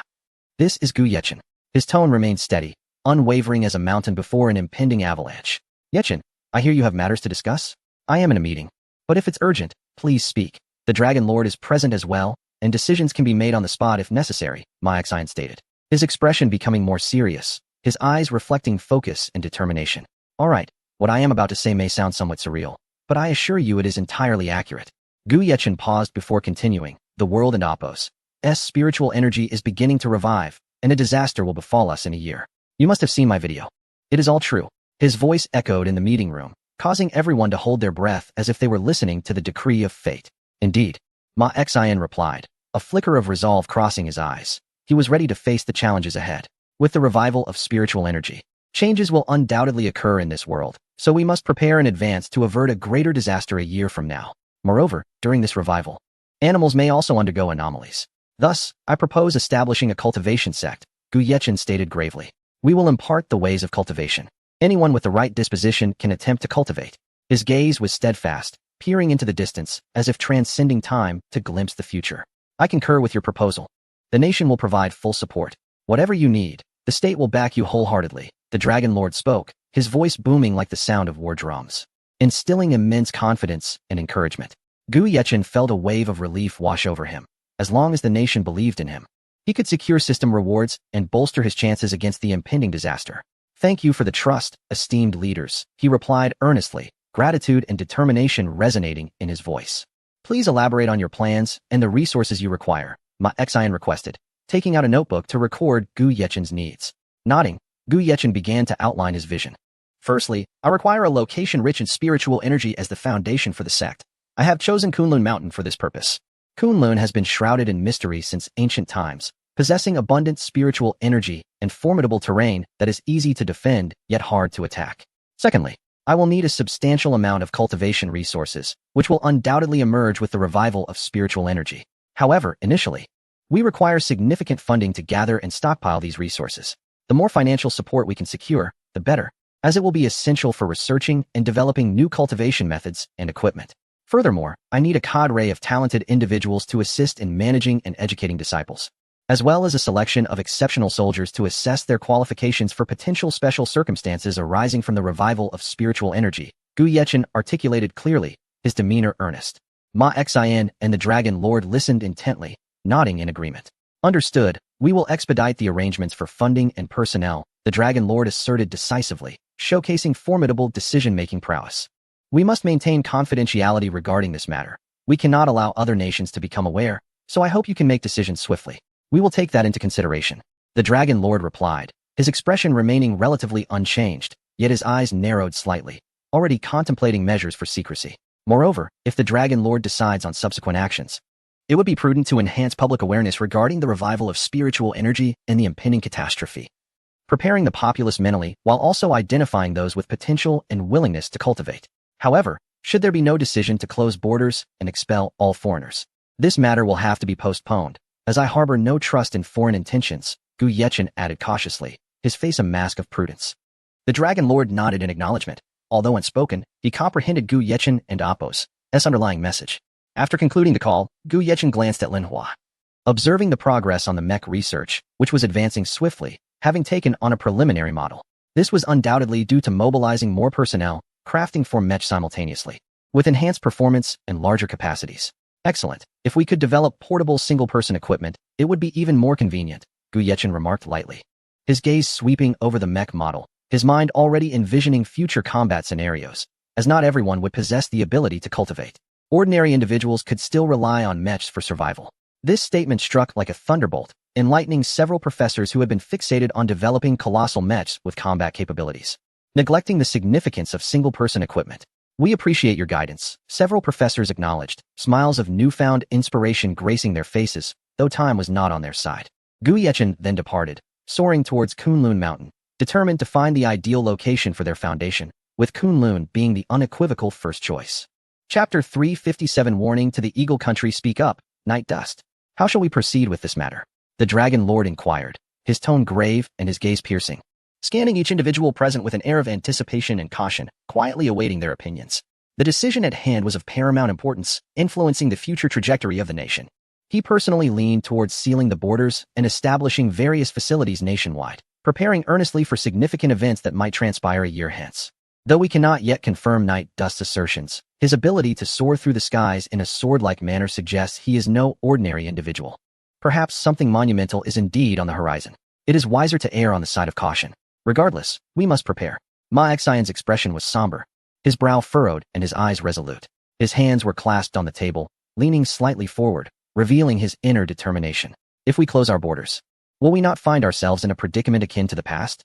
A middle-aged man interjected anxiously, his tone tinged with an unmistakable worry. His eyes reflected a fear of history repeating itself, questioning whether isolation might lead to stagnation akin to that experienced during the Qing dynasty, potentially plunging the nation into turmoil. Should that occur, they would be deemed national traitors. We can implement this over the course of a year. According to Night Dust, the revival of spiritual energy will undoubtedly bring about unprecedented changes. If nothing materializes after a year, we can then reopen, Ma Xian proposed. A subtle sense of urgency glimmering in his gaze, his voice steady as he sought to persuade the assembly. I concur, we should give it a try. After all, we have witnessed Gu Yechen's prowess in flight. Even if nothing transpires, our nation possesses formidable mecha, ensuring our safety, another middle-aged man stated earnestly, his countenance laden with deep concern for the future. If events were to unfold as foretold without adequate preparation, they would face an insurmountable disaster. The Dragon Lord observed the fervent debate among the assembly, his expression reflecting inner turmoil. His fingers lightly tapped the table as he sunk into contemplation. Yet, deep within, he retained faith in Gu Yechen's judgment, as an unsettling premonition gnawed at him, suggesting that something significant was imminent. Following an intense deliberation, a tense atmosphere enveloped the conference room, as each individual weighed the pros and cons, contemplating the optimal course of action. Ultimately, a preliminary consensus was reached. They would initially heed Gu Yechen's counsel, preparing to seal the borders while simultaneously accelerating the organization of cultivation sect personnel and resource allocation. The Dragon Lord decisively proclaimed the resolution, his voice firm, instilling direction and confidence in the assembly. Meanwhile, the international landscape shifted dramatically. 2 aircraft carrier fleets from the Eagle Country brazenly entered the South China Sea, ostentatiously passing through the Taiwan Strait and anchoring just 13 nautical miles from the coast. Adopting a confrontational posture designed to coerce China into submission, thereby safeguarding their status as the world and Oppo's preeminent power. Dragon Lord. The Eagle Country's 2 carrier fleets have entered the South China Sea and are currently demonstrating just 13 nautical miles from our coast, with one of their frigates encroaching within a meter of our territory. Should we respond? An individual urgently inquired, his voice laced with indignation. Deliver a stern warning to the Eagle Country and Oppo's vessels, commanding them to vacate the South China Sea. If they refuse, launch an Eastern Express missile to compel their retreat. Should they still not comply, we will engage them directly, making it clear that our nation will not be trifled with, the Dragon Lord commanded. His eyes ablaze with righteous fury as he gazed upon the screen displaying the Eagle Country's audacious demeanor. The sovereignty and dignity of the nation were not to be infringed upon. China had endured long enough. The Eagle Country, basking in its arrogance, presumed that China would opt for silence and concession. Instead, they received a resolute warning demanding their withdrawal from the South China Sea, lest they face dire consequences. Who would have thought that China would issue such a warning? We, the Eagle Country, have never regarded their threats with seriousness. It is of no consequence, a general scoffed, his haughty demeanor mocking China's perceived overreach. What is the situation? The commander of the missile unit inquired, anxiety evident in his tone. Report. The adversary has disregarded our counsel and has further encroached into our waters, a soldier replied, his expression somber as he clenched his fists, brimming with pent-up rage. It is I. Immediately launch a missile toward the designated target as a warning. The missile commander, already incensed by the Eagle Country's provocations, would not hesitate now that orders were issued. At the launch base, a Dongfeng Express missile soared forth with thunderous momentum, hurtling toward the South China Sea where the Eagle Country's forces lay. The directive was clear, issue a warning first. Should they remain obstinate, escalate to missile threats. And if they persisted, engage fully. Meanwhile, in the White House, President Tep of the Eagle Country wore a smug expression, confident in his belief that China would relent, as it had historically chosen peace over conflict in the face of external pressures. Mr. President, you are truly astute. This approach will undoubtedly compel China to apologize to us. A sycophantic aide lauded. That is not sufficient. We must demand that China surrender that mecha and all related technology. Such a formidable weapon cannot remain in their possession. Otherwise, we shall amass our forces at their doorstep, Tep declared, his avarice and ambition laid bare. Mr. President, that may not be prudent. Pushing them too far could provoke a backlash. China is a slumbering dragon, and should it awaken, it will unleash a formidable force, a more rational official warned. Concern etched upon his face. You are overthinking this. I know China well. They will not resort to such measures. Historically, they have favored peace, consistently retreating from confrontation. Unless we engage in a true invasion, they will not initiate decisive warfare. Tep asserted confidently, dismissing China and Oppo's warnings entirely. Mr. President, there is trouble. An official rushed into the office, seeking Tep's attention. What is the matter? Do not create a fuss. Cannot you see I am occupied? Tep replied, irritation creeping into his tone, convinced that their might would shield them from any ill fate. Chapter 358. The missile strikes its target after being reprimanded by Tai Pu. The official stood frozen in place, his expression one of confusion and helplessness. Their warship was violently shaken by the blast of the missile. A situation surely deserving of serious attention. Tae-poo, unfazed, calmly lifted his coffee cup, took a sip, and leisurely inquired, "What is it? You had better present me with something genuinely concerning." His tone appeared serene, yet it concealed an unsettling undercurrent. "The Hua country has issued a stern warning regarding our aircraft carrier entering the South China Sea, demanding our withdrawal," the official replied, his voice tinged with barely contained anxiety. "Is this what you consider bad news? Have you not heard similar reports before? Is this what you chose to disturb me with? Do you wish to resign?" Tae-poo had anticipated a matter of great significance, but found himself confronted with what he deemed a trivial issue, unleashing a torrent of scorn upon the official. His expression darkened, eyes brimming with indignation and dissatisfaction. However, following the ineffectiveness of the warning, Hua country launched a Dongfeng missile, striking dangerously close to our carrier fleet, explicitly stating that if we did not retreat, the next target would be the warship. The official's voice trembled further, beads of cold sweat forming on his brow.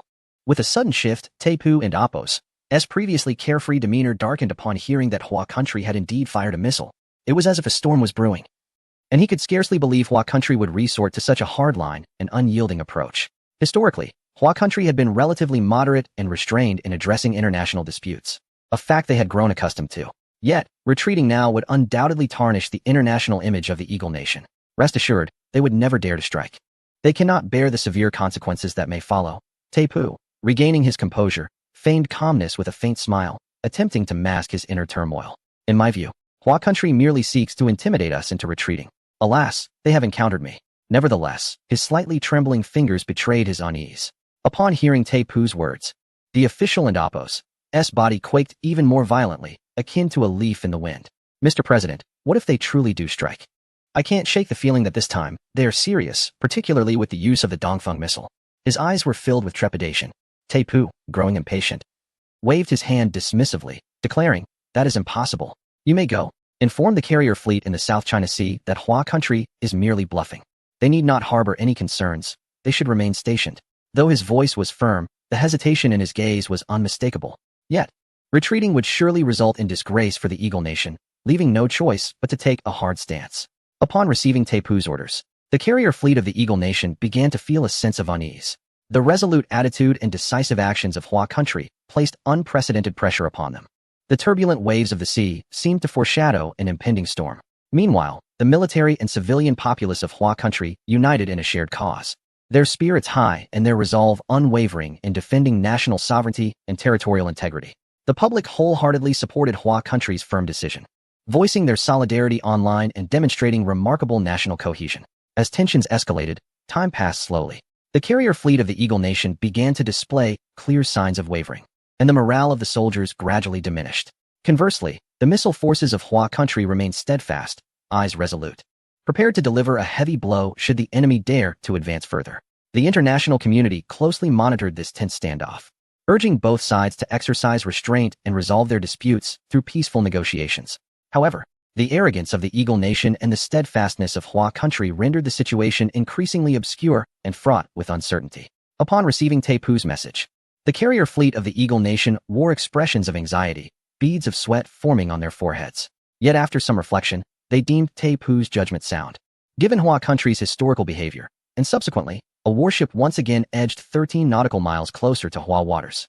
"Commander, the carrier fleet of the Eagle Nation has disregarded the warning, and a warship has once again advanced towards our territorial waters," reported a soldier, his eyes ignited with anger. This was a blatant provocation against the sovereignty of Hua country, a severe affront to national dignity. "Relay my orders, launch a Dongfeng missile and strike that warship. If they refuse to withdraw, we shall bomb them mercilessly," the commander barked, his face flushed with rage, his voice resounding like a thunderclap. The command was swiftly executed, and the soldiers present were filled with a fervent excitement, their eyes steely, their hearts ablaze with a fierce determination. They had long since cast aside their fears of life and death, ready to sacrifice everything for their country, unwilling to remain passive in the face of such reckless provocation from the Eagle Nation. "General, we have a situation." An observer on the Eagle Nation's warship, upon spotting an urgent alert on the radar, shouted in terror. "What is it?" The general hurried over, only to be left dumbfounded by the radar and Apos' display. His face paling instantly. "Order the warship to withdraw from Hua country and Apos' territorial waters immediately." No sooner had he spoken than a missile struck the provocative warship like a bolt of lightning. The vessel was torn asunder, sinking into the depths of the sea before it could react. "Commander, the missile has hit its target," The target has vanished, a soldier exclaimed, elated, as this marked Hua country's first counterattack against the Eagle Nation in many years. Notify all units to prepare for battle and alert the nation to ready their defenses. The Dragon Lord commanded decisively, his expression serious, eyes reflecting unwavering resolve, ever vigilant against a potential retaliatory strike from the Eagle Nation. Dragon Lord. This situation may prove troublesome to resolve, one official remarked, concern etched on his face. Ma Xian, inform Lin Hua and the others to expedite the production of mechas, and have Han Bing take them to the coast in preparation. If they dare to strike, we will engage in full-scale war, the Dragon Lord declared, his gaze resolute as iron. Hua country had endured for far too long. Continued forbearance would only embolden other nations to overstep their bounds. Chapter 359. Diplomatic break and expulsion of all foreigners. Ma Xian swiftly retrieved his mobile phone, his fingers flying over the screen as he directly informed Lin Hua and Han Bing. The warships of the Eagle Sauce Nation were mercilessly sunk in an instant, leaving the generals aboard the aircraft carrier seething with rage, their eyes wide as saucers, teeth clenched in fury, as if their wrath could ignite the very air around them. Damn it, the Hua Nation actually dares to act. I am resolute in my desire to retaliate, one general exclaimed, his voice laced with indignation, his muscular arms taut as if ready to break free from restraint. I concur. I too agree that Hua Nation was the aggressor. On the international stage, we possess absolute authority, and we must retaliate, ensuring they bear a heavy price. The generals aboard the Eagle Sauce Nation's warships reached a unanimous consensus, their anger ablaze within them. Launch missiles, let Hua Nation witness our unwavering resolve. One general commanded with a fierce expression, his face contorted by rage. Understood. The operator promptly executed the order, decisively pressing the button to launch a missile aimed at the Guangdong province. Commander, the Eagle Sauce Nation's warship has fired a missile towards our Guangdong province. The soldier's voice was filled with both fury and tension, trembling as the internal blaze of anger threatened to erupt. Immediately intercept. Launch a full-scale attack. Strike them down. The commander, witnessing the audacity of the Eagle Sauce Nation's retaliation, felt his blood boil, veins bulging on his forehead like serpents. In an instant, dozens of missiles, along with 21D anti-ship missiles, descended upon them like a torrential downpour, fueled by boundless fury and unwavering determination to deliver a crushing blow to the enemy. Damn it, hurry and intercept. The personnel aboard the Eagle Sauce Nation were filled with despair, screaming in terror, their voices shrill and piercing, as the bell of doom tolled ominously. They had not anticipated the Hua Nation's resolute stance, heedless of the potential severe repercussions. General, we cannot intercept, a soldier's voice trembled, as if his very soul had been siphoned away in that moment. Upon hearing that interception was impossible, the general was taken aback, his body suddenly limp, devoid of strength. Murmuring, raise the white flag. Contact Hua Nation immediately, we must retreat. Commander, the Eagle Sauce Nation has raised the white flag, requesting us to destroy the missiles as they retreat. A soldier reported, his voice tinged with excitement and vindication. Ignore them. This time, they must pay a heavy price. Unleash another wave of short-range conventional missiles. If we cannot eliminate these two carrier fleets, I will retire, the commander declared resolutely, his gaze gleaming with unwavering determination. Meanwhile, far away in the White House, Trump was roused from his slumber by an urgent clamor. What is all this noise? He bellowed, sitting up abruptly, eyes bloodshot as he beheld a group of individuals, all wearing expressions of fury. Mr. President, it's bad news. The Hua Nation has launched missiles at our aircraft carriers in the South China Sea, and we have lost contact. Someone stammered, fear evident in their voice. This is impossible. The Hua Nation would never instigate war. Trump feigned calmness, striving to uphold the dignity of the presidency. Yet internally, he was in turmoil, his thoughts fragmented. Cold sweat beading on his forehead. At that moment, Trump was engulfed in anger. He realized a severe misjudgment of the Hua Nation had led to this unmanageable situation. Meanwhile, the Hua Nation reveled in the triumph of victory, yet maintained heightened vigilance against potential retaliation from the Eagle Sauce Nation. Deploy all aircraft carrier fleets to the South China Sea. Notify all naval forces to head south. All bases in the South China Sea and the Pacific must be put on high alert. Inform all nations to impose a 100 tariff on imports from the Hua Nation. Any dissent must be met with military suppression. All nations must condemn the Hua Nation, or they will be considered enemies of the Eagle Sauce Nation. Once composed, Trump began issuing a series of measures against the Hua Nation, entering a state of military readiness.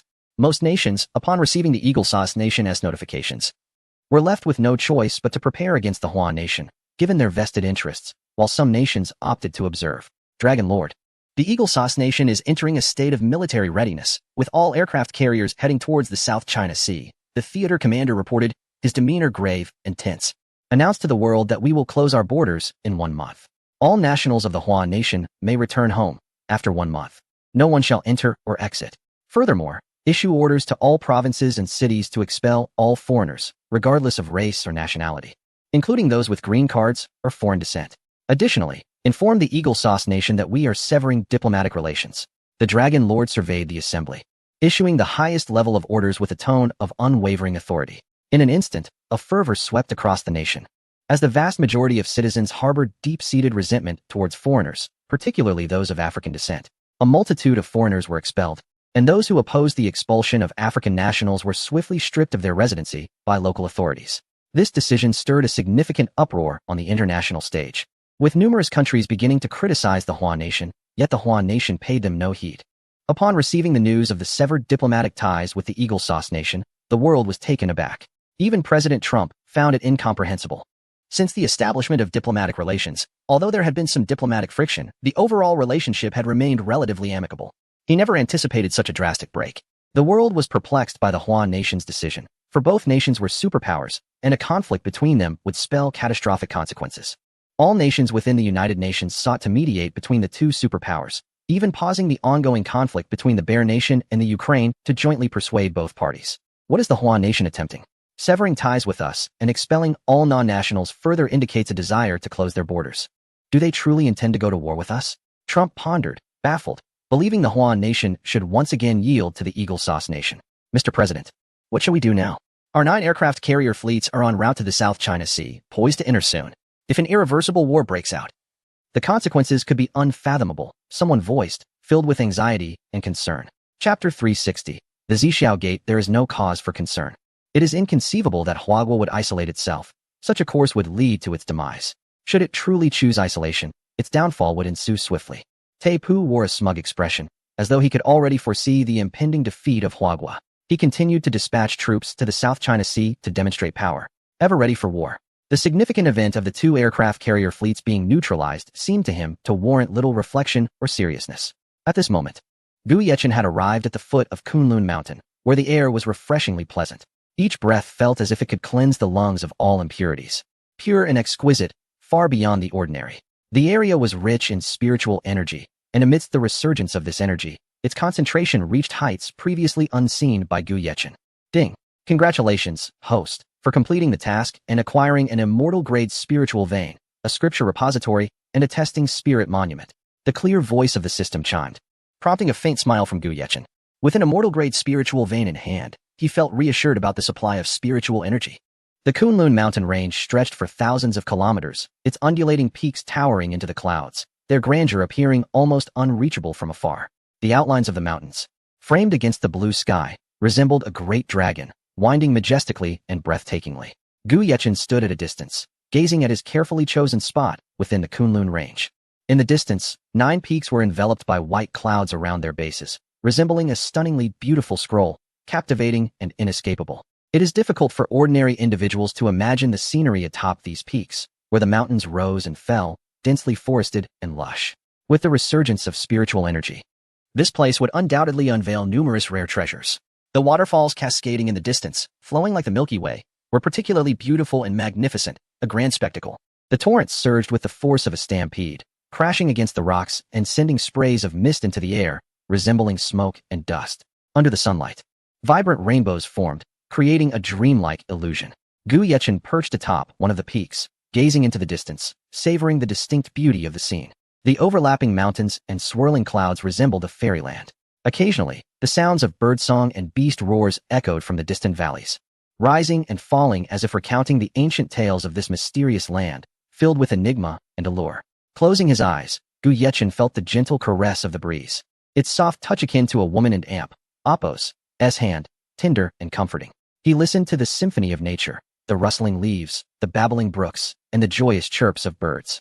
He couldn't help but reflect that this place indeed deserved its reputation as an extraordinary realm for cultivation. Upon opening his eyes and surveying the peaks before him, Gu Yechen felt a twinge of apprehension, for he realized that there was nothing here yet, and establishing a sect was an urgent matter that required resolution. There were 9 peaks rising into the clouds, with the highest standing prominently in the center. The remaining 8 formed an octagonal shape around it. Clearly a prime location rich in geomantic potential, reminiscent of the mystical concept of 9 stars returning to the origin system, should you not lend a hand in resolving this? I lack the time to establish a sect from scratch. Gu Yechen sat cross-legged on the peak, reluctantly communicating with the system. He intended for the system to swiftly establish a sect here, thus avoiding the need to begin from ground zero, as time was of the essence. This might prove somewhat challenging. To establish a sect through my assistance, host, your finances may fall short of my deductions. Be wary of becoming utterly impoverished. The system's mechanical voice chimed with a hint of mirth, eliciting a frown from Gu Yechen, who felt a flicker of displeasure. System, let us draw a prize. Gu Yechen decided impulsively, hoping for unexpected surprises. Before him, a virtual spinning wheel appeared, whirling rapidly. He refrained from pausing it himself, allowing the system to dictate the outcome. Ding. Congratulations, host, for acquiring a prototype of a top-tier sect. Upon utilization, you will receive a sect complete with all but the personnel, the system announced. A smile crept across Gu Yechen's lips, a spark of joy igniting in his heart. Indeed, system, you could have been direct in your intentions instead of weaving excuses and attempting to trick me into a lottery, Gu Yechen remarked, gazing at the glowing orb within the system's space, his heart brimming with happiness, though he could not help but complain. This system merely wishes to prevent your tragic demise in a year's time, the system retorted, leaving Gu Yechen speechless. Could you not wish me well? If you fear for my life, why not elevate my realm to its zenith? Gu Yechen attempted to coax the system, yet it remained unresponsive, prompting him to cease his inquiries. Turning his attention to the system space, he focused his thoughts, and the orb of the sect's prototype dissipated, instantly enveloping his chosen site. Before him, magnificent palaces rose from the ground, exuding grandeur. In an instant, a sect materialized before him, complete with formidable protective formations. As he beheld the rapid formation of the sect, Gu Yechen could no longer contain his smile, his heart filled with elation. Looking downward, an endless staircase unfolded before him, with the system indicating no less than 100,000 steps. The steepness was such that an ordinary person would likely falter midway, perhaps even facing peril. It seemed this first trial would leave many unable to succeed. Gu Yechen shook his head and proceeded toward the sect's plaza, silently praying that, in a year, they would be capable of standing on their own. The Zishu Gate? The system had even chosen a name for the sect. Gu Yechen murmured the three characters before transforming into a streak of light, heading toward the grand hall of the sect. Standing before the hall, he gazed at the four characters Zixiao Hall, which radiated a faint halo, exuding an air of solemn mystery.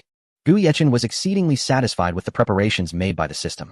He then sensed the powerful immortal grade spiritual vein and buried it directly beneath the hall. The finished spiritual vein brimmed with abundant energy, and due to the established barriers, it swiftly filled the entire sect, elevating the concentration of spiritual energy within to astonishing levels. After completing all necessary tasks, Gu Yechen checked the system's shop, which had refreshed with 3 new items: spirit energy pills, the heart-seeking mirror, and the breaking mirror pill. The heart-seeking mirror required every individual joining the Zishu Gate to pass its scrutiny. Those with ill intentions would be exposed, ensuring the purity and safety of the sect. The breaking mirror pill was a precious elixir that could aid cultivators in breaking through from the foundation establishment stage to the core formation stage, significantly enhancing the probability of success. Chapter 361. The mutant wolf pack. Gu Yechen gazed at the 3 items before him, silently admiring their quality. However, their exorbitant price, amounting to a staggering 30 trillion Huagua coins, was indeed daunting. Yet, such rare treasures, with their extraordinary value, were not to be easily overlooked. Gu Yechen chose not to hastily consume the spirit energy pill, opting instead to preserve it. He settled into meditation within the Zixiao Hall, where the rich aura of spiritual energy enveloped him, presenting an unparalleled opportunity for cultivation.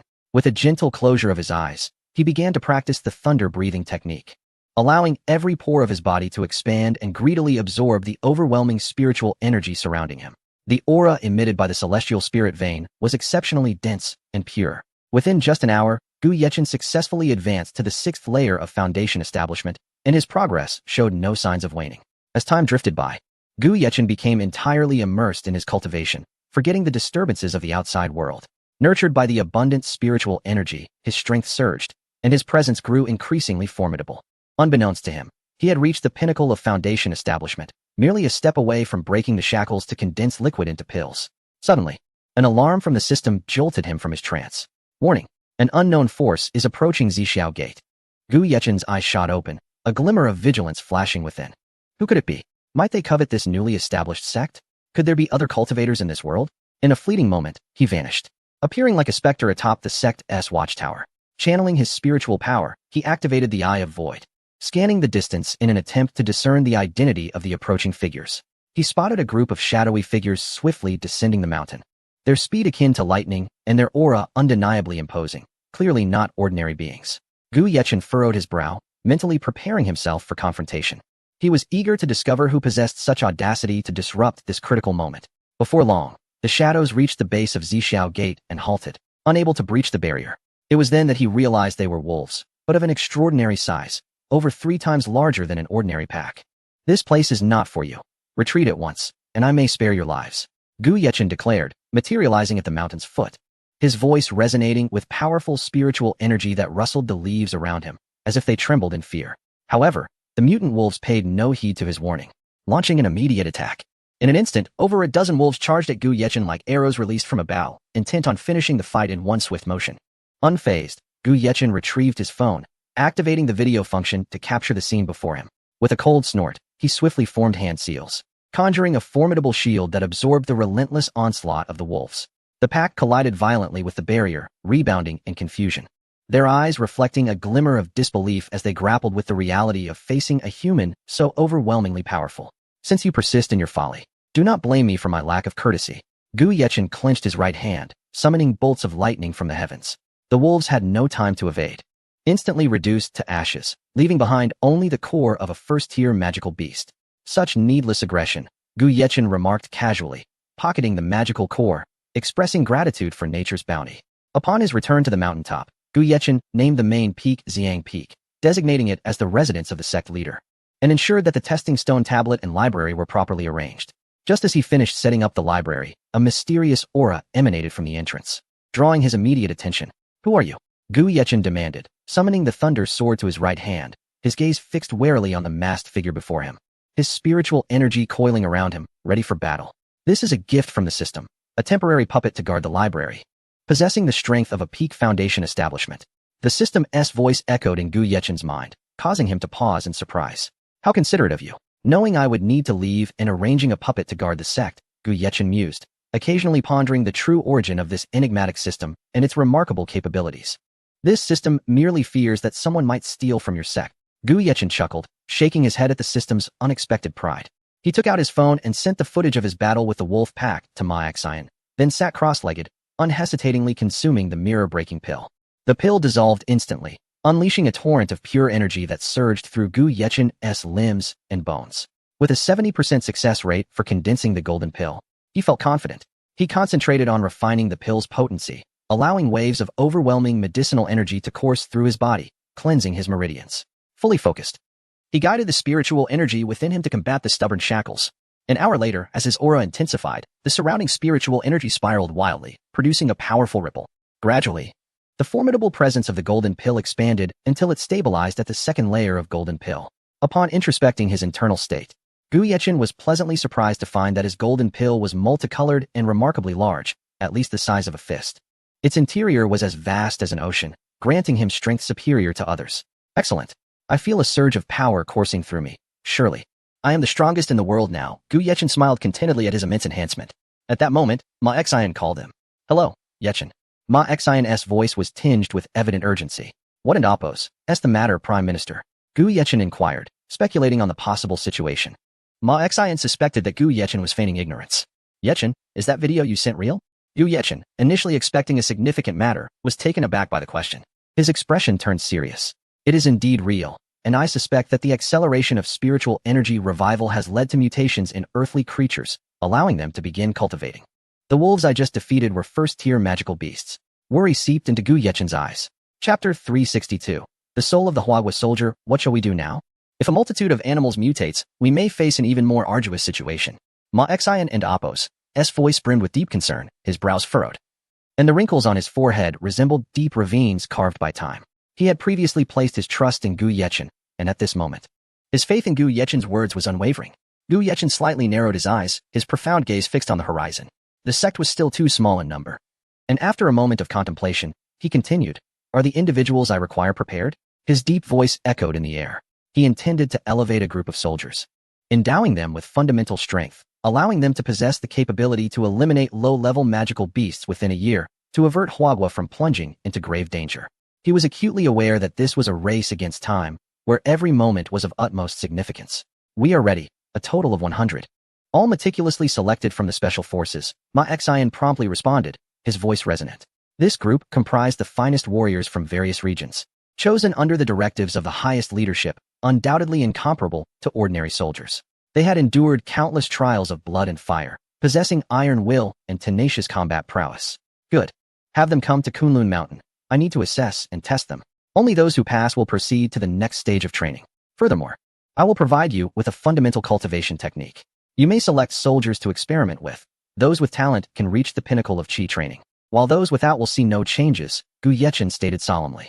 His expression grave, his gaze piercing, as if capable of seeing through all. This is crucial for Huagua. Yet I lack the time to guide them. They must rely on their own comprehension. I understand. I will send them to Kunlun Mountain immediately. Ma Xian seemed to ponder something and added, however, Kunlun Mountain is vast. How will we find you? A hint of confusion and worry crossed his face. For the expanse of Kunlun Mountain made locating an individual no simple task. I will appear once they arrive by helicopter, Gu Yechen concluded and decisively hung up the phone. With a swift and resolute motion, he prepared himself. After the call, Gu Yechen began making arrangements for the imminent arrival of 100 Special Forces elites. He set up a simple testing ground atop Xiang Peak to evaluate their innate qualities and understanding. Meanwhile, Ma Xian acted swiftly, organizing helicopters to transport the elite soldiers to Kunlun Mountain. These warriors, each bearing a serious demeanor, were filled with anticipation and tension. Fully aware of the task's gravity and difficulty, their resolute faces were etched with determination and fearlessness, their eyes ignited with a fervent loyalty to their nation and people. Hours later, the roar of helicopters resonated in the skies above Kunlun Mountain. Gu Yechen sensed their arrival, and in an instant, he vanished, appearing before them like a specter. His form moved with the swiftness of lightning, eluding any attempt to trace his path. Everyone disembark. I will await you in the valley, Gu Yechen declared before disappearing. The soldiers, their expressions steadfast, exchanged glances before collectively parachuting down, 100 figures landing in perfect unison. They descended like warriors from the heavens, their movements synchronized. Displaying high military discipline, Gu Yechen observed the assembly before him, his heart laden with concern, uncertain how many would be able to identify their spiritual roots for cultivation. He scanned each individual, seeking any potential signs from their expressions and demeanor. From this day forth, you will undergo unprecedented trials. Only those who succeed will embark on the path of cultivation, contributing to the nation and its people. Gu Yechen's serious voice reverberated through the valley, akin to an ancient summons. In unison, the 100 Special Forces soldiers responded, yes. Their voices resounded with determination and courage, akin to thunderclaps reverberating through the valley. They were here for their country and its people, unyielding even if faced with treacherous paths ahead. This embodies the soul of the Huagua soldier. Before you lies a staircase. Your task is to ascend step by step. This is your first trial. You have 3 days. I will await your arrival at the summit. Wishing you success. Gu Yechen concluded, opening a barrier, then vanishing in a flash, leaving behind a group of soldiers, their expressions a mix of disbelief and astonishment. They gaped, incredulous at the sight of his disappearance, their past perceptions shattered. Comrades, let us gather here. Surely the summit will clarify our purpose. Behind us lie our country and its people. We shall endure any trial, the dark-skinned man with unwavering eyes proclaimed. His resolute voice infused the group with renewed strength. United in their thoughts, the soldiers began their ascent. As they entered the barrier and crossed the mountain gate, it closed behind them. The mysterious barrier emitted an unusual glow, evoking awe at the wonders of the world. The soldiers swallowed hard. A serious soldier remarked, such methods, I never imagined what I saw on television would manifest in reality. Should an otherworldly crisis arise and spiritual energy revive, countless lives may suffer. We cannot dwell on such uncertainties. We must strive to ensure the survival of our Huagua citizens. Which is why we are here, the earlier man asserted, his gaze steadfast, like an unquenchable flame. Indeed, from the videos we witnessed, the mutated wolf packs are vast. While firearms may be effective, should they evolve further, it remains uncertain if they can withstand them. Another voice interjected, anxiety lacing their tone. Enough, let us proceed. The dark-skinned man urged.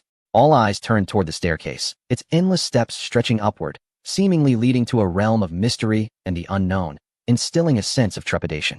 Time is of the essence. Let us move swiftly, one soldier prompted, and with the sight of the boundless staircase, the initial ease dissipated. Each soldier ascended in orderly fashion, their strides resolute and vigorous. Though filled with doubt and concern, their resolve remained unyielding. Atop the mountain, Gu Yechen settled cross-legged at the sect and Appo's entrance, consolidating the energy from his recent breakthrough while commencing his cultivation. A faint golden radiance enveloped him, reminiscent of the morning mist, mysterious and awe-inspiring. Chapter 363. The New Energy Vehicle Launch Conference. It was precisely 1:30 in the afternoon at Feiyue Group in Shanghai City. Jiang Qingyan sat in her spacious and brightly lit office, her large desk piled high with documents, resembling a modest mountain. Nevertheless, her gaze remained unwavering and resolute, akin to the brilliant stars in the night sky, never wandering. The development of the physical enhancement elixir was progressing remarkably well, with its side effects continually diminishing. The military had begun to utilize the elixir on a large scale, thereby enhancing their combat capabilities. Occasionally, her eyes would drift to a photograph of herself and Gu Yechen on her desk. In that picture, Gu Yechen beamed with a radiant smile, his eyes brimming with boundless warmth and affection. Each time she beheld that familiar smile, a deep yearning surged within her, akin to tumultuous waves, enveloping her heart in its embrace. Yet, she feared interrupting her brother, who bore significant responsibilities. Thus, even though her longings surged like a tide, she hesitated to call him to express her emotional turmoil. Director Jiang, you are about to attend the new energy vehicle launch conference. Jiang Qingyan's secretary gently knocked on the door and entered with light steps, speaking respectfully. Her soft voice shattered Jiang Qingyan's reverie, like a stone cast into a tranquil lake, creating ripples that instantly drew her back to reality. Jiang Qingyan slowly set down the photograph with Gu Yechen, and in that moment, her expression transformed to an icy elegance, as if donning an invisible mask. I understand. Let us proceed, she replied, her voice clear and melodious, reminiscent of a mountain spring flowing gracefully, imbued with an innate noble elegance. Having spoken, she deftly picked up her exquisite handbag, straightened her back, and stepped outside. With each step in her high heels, a crisp and rhythmic sound resonated, and her queenly attire radiated authority. Her figure was graceful and slender, curving through the air like a beautiful arc, each stride exuding confidence and poise, reminiscent of a breathtaking beauty emerged from a painting. The new energy vehicle had been developed without troubling Gu Yechen, as he had entrusted all affairs of Shanghai City to Jiang Qingyan and several other capable women before his departure. At the launch venue, the crowd was immense and lively, with people jostling to catch a glimpse of the new energy vehicle. Jiang Qingyan gracefully ascended the podium, her gaze sweeping over the densely packed audience, her face adorned with a confident and captivating smile. Good afternoon, esteemed journalists, business leaders, and guests, Jiang Qingyan began, her voice resonating clearly and powerfully, penetrating the hearts of her listeners. On behalf of Feiyue Group, I extend a warm welcome to all of you here to witness the unveiling of our latest new energy vehicle. As soon as she finished speaking, whispers erupted from the crowd, with one eager individual asking, Director Jiang, does this new energy vehicle rely entirely on electricity? Jiang Qingyan smiled gently, her radiant smile exuding an irresistible charm. Indeed, as it is an electric vehicle, it operates solely on electricity, abandoning the previous reliance on fuel. This groundbreaking vehicle not only reduces energy consumption, but can also travel over 500 kilometers on a single charge, costing less than 100 yuan to fully charge. It is remarkably economical, and its safety has been rigorously tested over hundreds of trials. Following Jiang Qingyan and Oppo's detailed introduction, skepticism flickered in some faces as they murmured among themselves, for they had never encountered such astonishing technology. However, given Feiyue Group's esteemed reputation, many still considered it credible. Subsequently, Jiang Qingyan invited 10 individuals from the audience to test drive the new energy vehicle. Each person emerged from the vehicle with praises, their faces alight with satisfaction, some even placing orders on the spot. Among them were journalists, business owners, and heirs of prominent families from Shanghai, all thoroughly impressed by the test drive experience. The launch conference was in full swing. However, a few masked individuals in the corner observed Jiang Qingyan with thoughtful expressions. Dressed in black, they concealed themselves thoroughly, and after a brief while, they quietly departed. Yamamoto, we must secure all information regarding this invention and bring it back to our Sakura nation. This is undoubtedly a world-changing innovation, and we cannot afford to let it slip away, one of them stated gravely, his eyes reflecting malice and determination. Understood. The other three acknowledged, fully aware of how crucial this matter was for Sakura nation, and thus, they hesitated not. If they could bring this technology back, it would undoubtedly propel them to new heights. After their brief exchange, the four swiftly dispersed, silently concealing themselves in various corners, patiently awaiting Jiang Qingyan's emergence. At that moment, Jiang Qingyan remained oblivious to the danger stalking her, continuing her eloquent address on stage, while Tang Mi stood beside her, her sharp eyes scanning the crowd for any signs of suspicion. Those masked individuals who just left are likely not ordinary people. I sense they are martial artists. Tang Mi whispered into her earpiece, communicating with the bodyguards. This device was meant for coordinating with others, as she was tasked with the close protection of Jiang Qingyan and could not leave her side. Chapter 364. Farewell to Jiang Qingyan when Gu Yechen departed. The bodyguards selected by Feng Tianlong were all elite soldiers from the military, both male and female, assigned to protect Jiang Qingyan and Su Yan. They were battle-hardened warriors, standing tall with piercing gazes. Their abilities far surpassed those of ordinary martial artists. Each had undergone rigorous training and brutal tests, possessing unwavering resolve and exceptional combat skills. I understand, they have separated. I have already assigned someone to watch over the four of them. A steady and powerful male voice reached Tang Mi's ears, exuding a sense of reassurance. After hearing this, Tang Mi paid no further attention to the situation and continued to focus intently on safeguarding Jiang Qingyan, her expression resolute, showing no sign of slackness. After the press conference concluded, Jiang Qingyan, having completed her duties, left with an air of exhaustion. As she stepped out the door, a few fierce auras surged towards her like a fierce wind, their momentum akin to tumultuous waves, overwhelming and unstoppable. In an instant, two trained soldiers stood firm, like an indomitable wall, effectively blocking the impending onslaught. Have they finally made their move? Tang Mi smiled slightly, her eyes devoid of fear, instead revealing a hint of excitement and anticipation. Her gaze was sharp, as though she yearned for an intense battle. Are they here for me? Jiang Qingyan furrowed her brow slightly, observing the tense situation unfolding before her. Despite her confusion, she remained composed and unflustered, aware of their intentions. Tang Mi nodded, her expression serious as she stated, Sister Yan, these individuals are likely here for the information regarding the new energy vehicles. Her voice was low, filled with vigilance against the adversaries. Meanwhile, 100 Special Forces soldiers were laboriously ascending the endless staircase. Their sweat fell like rain, soaking their clothing, each droplet a testament to their indomitable spirit. Though their legs felt leaden, their gazes remained steadfast, the faith in their hearts never extinguished. It burned like a flame, illuminating their path forward. Comrades, grit your teeth and persevere. We represent our country and the people here. We cannot retreat, even if it means perishing at the summit. The dark-skinned man spoke with gravity. Upon hearing his words, the others shared his sentiment. At the mountain's peak, Gu Yechen practiced, his aura growing increasingly formidable, as if he were merging with the very heavens. The powerful energy radiating from him made the surrounding air feel dense. He resembled an extraordinary immortal, standing apart from the world, like a towering mountain that commanded reverence. However, at that moment, a sharp light suddenly burst from his eyes, akin to lightning cleaving through the night. He gazed towards the direction of Shanghai City, as if he could perceive the flow of time and discern all things. Gu Yechen slowly rose, glancing at the situation below and noting that no one had yet reached the 10,000th step. Witnessing this, he vanished in an instant, like smoke dissipating into the air. When he reappeared, he was soaring towards Shanghai on his sword, moving with the swiftness of lightning, disappearing from sight in the blink of an eye. The sword beneath him shimmered with brilliant light, cleaving through layers of clouds, leaving a dazzling trail in the sky. The wind howled in his ears, as if urging him to hasten. At this moment, the standoff between Jiang Qingyan and her adversaries grew increasingly tense. The martial artists from Sakura country gradually revealed their ferocious true selves, their gazes filled with greed and determination, intent on extracting the information Jiang Qingyan possessed. Do not dare to entertain thoughts of success, Tang Mi exclaimed sharply, her voice clear yet resonant, preparing to join the battle. Just as the situation reached a critical juncture, a sword imbued with lightning descended from the heavens, accompanied by a dazzling light and deafening thunder, pinning one of the assailants firmly in place. The onlookers, bewildered, looked up in astonishment. A figure appeared as if a deity had descended, stepping upon the thunderous sword. It was none other than Gu Yechen. His sudden arrival left everyone present in awe, as though time itself had momentarily frozen. In an instant, Gu Yechen stood before Jiang Qingyan, enveloping her in his embrace.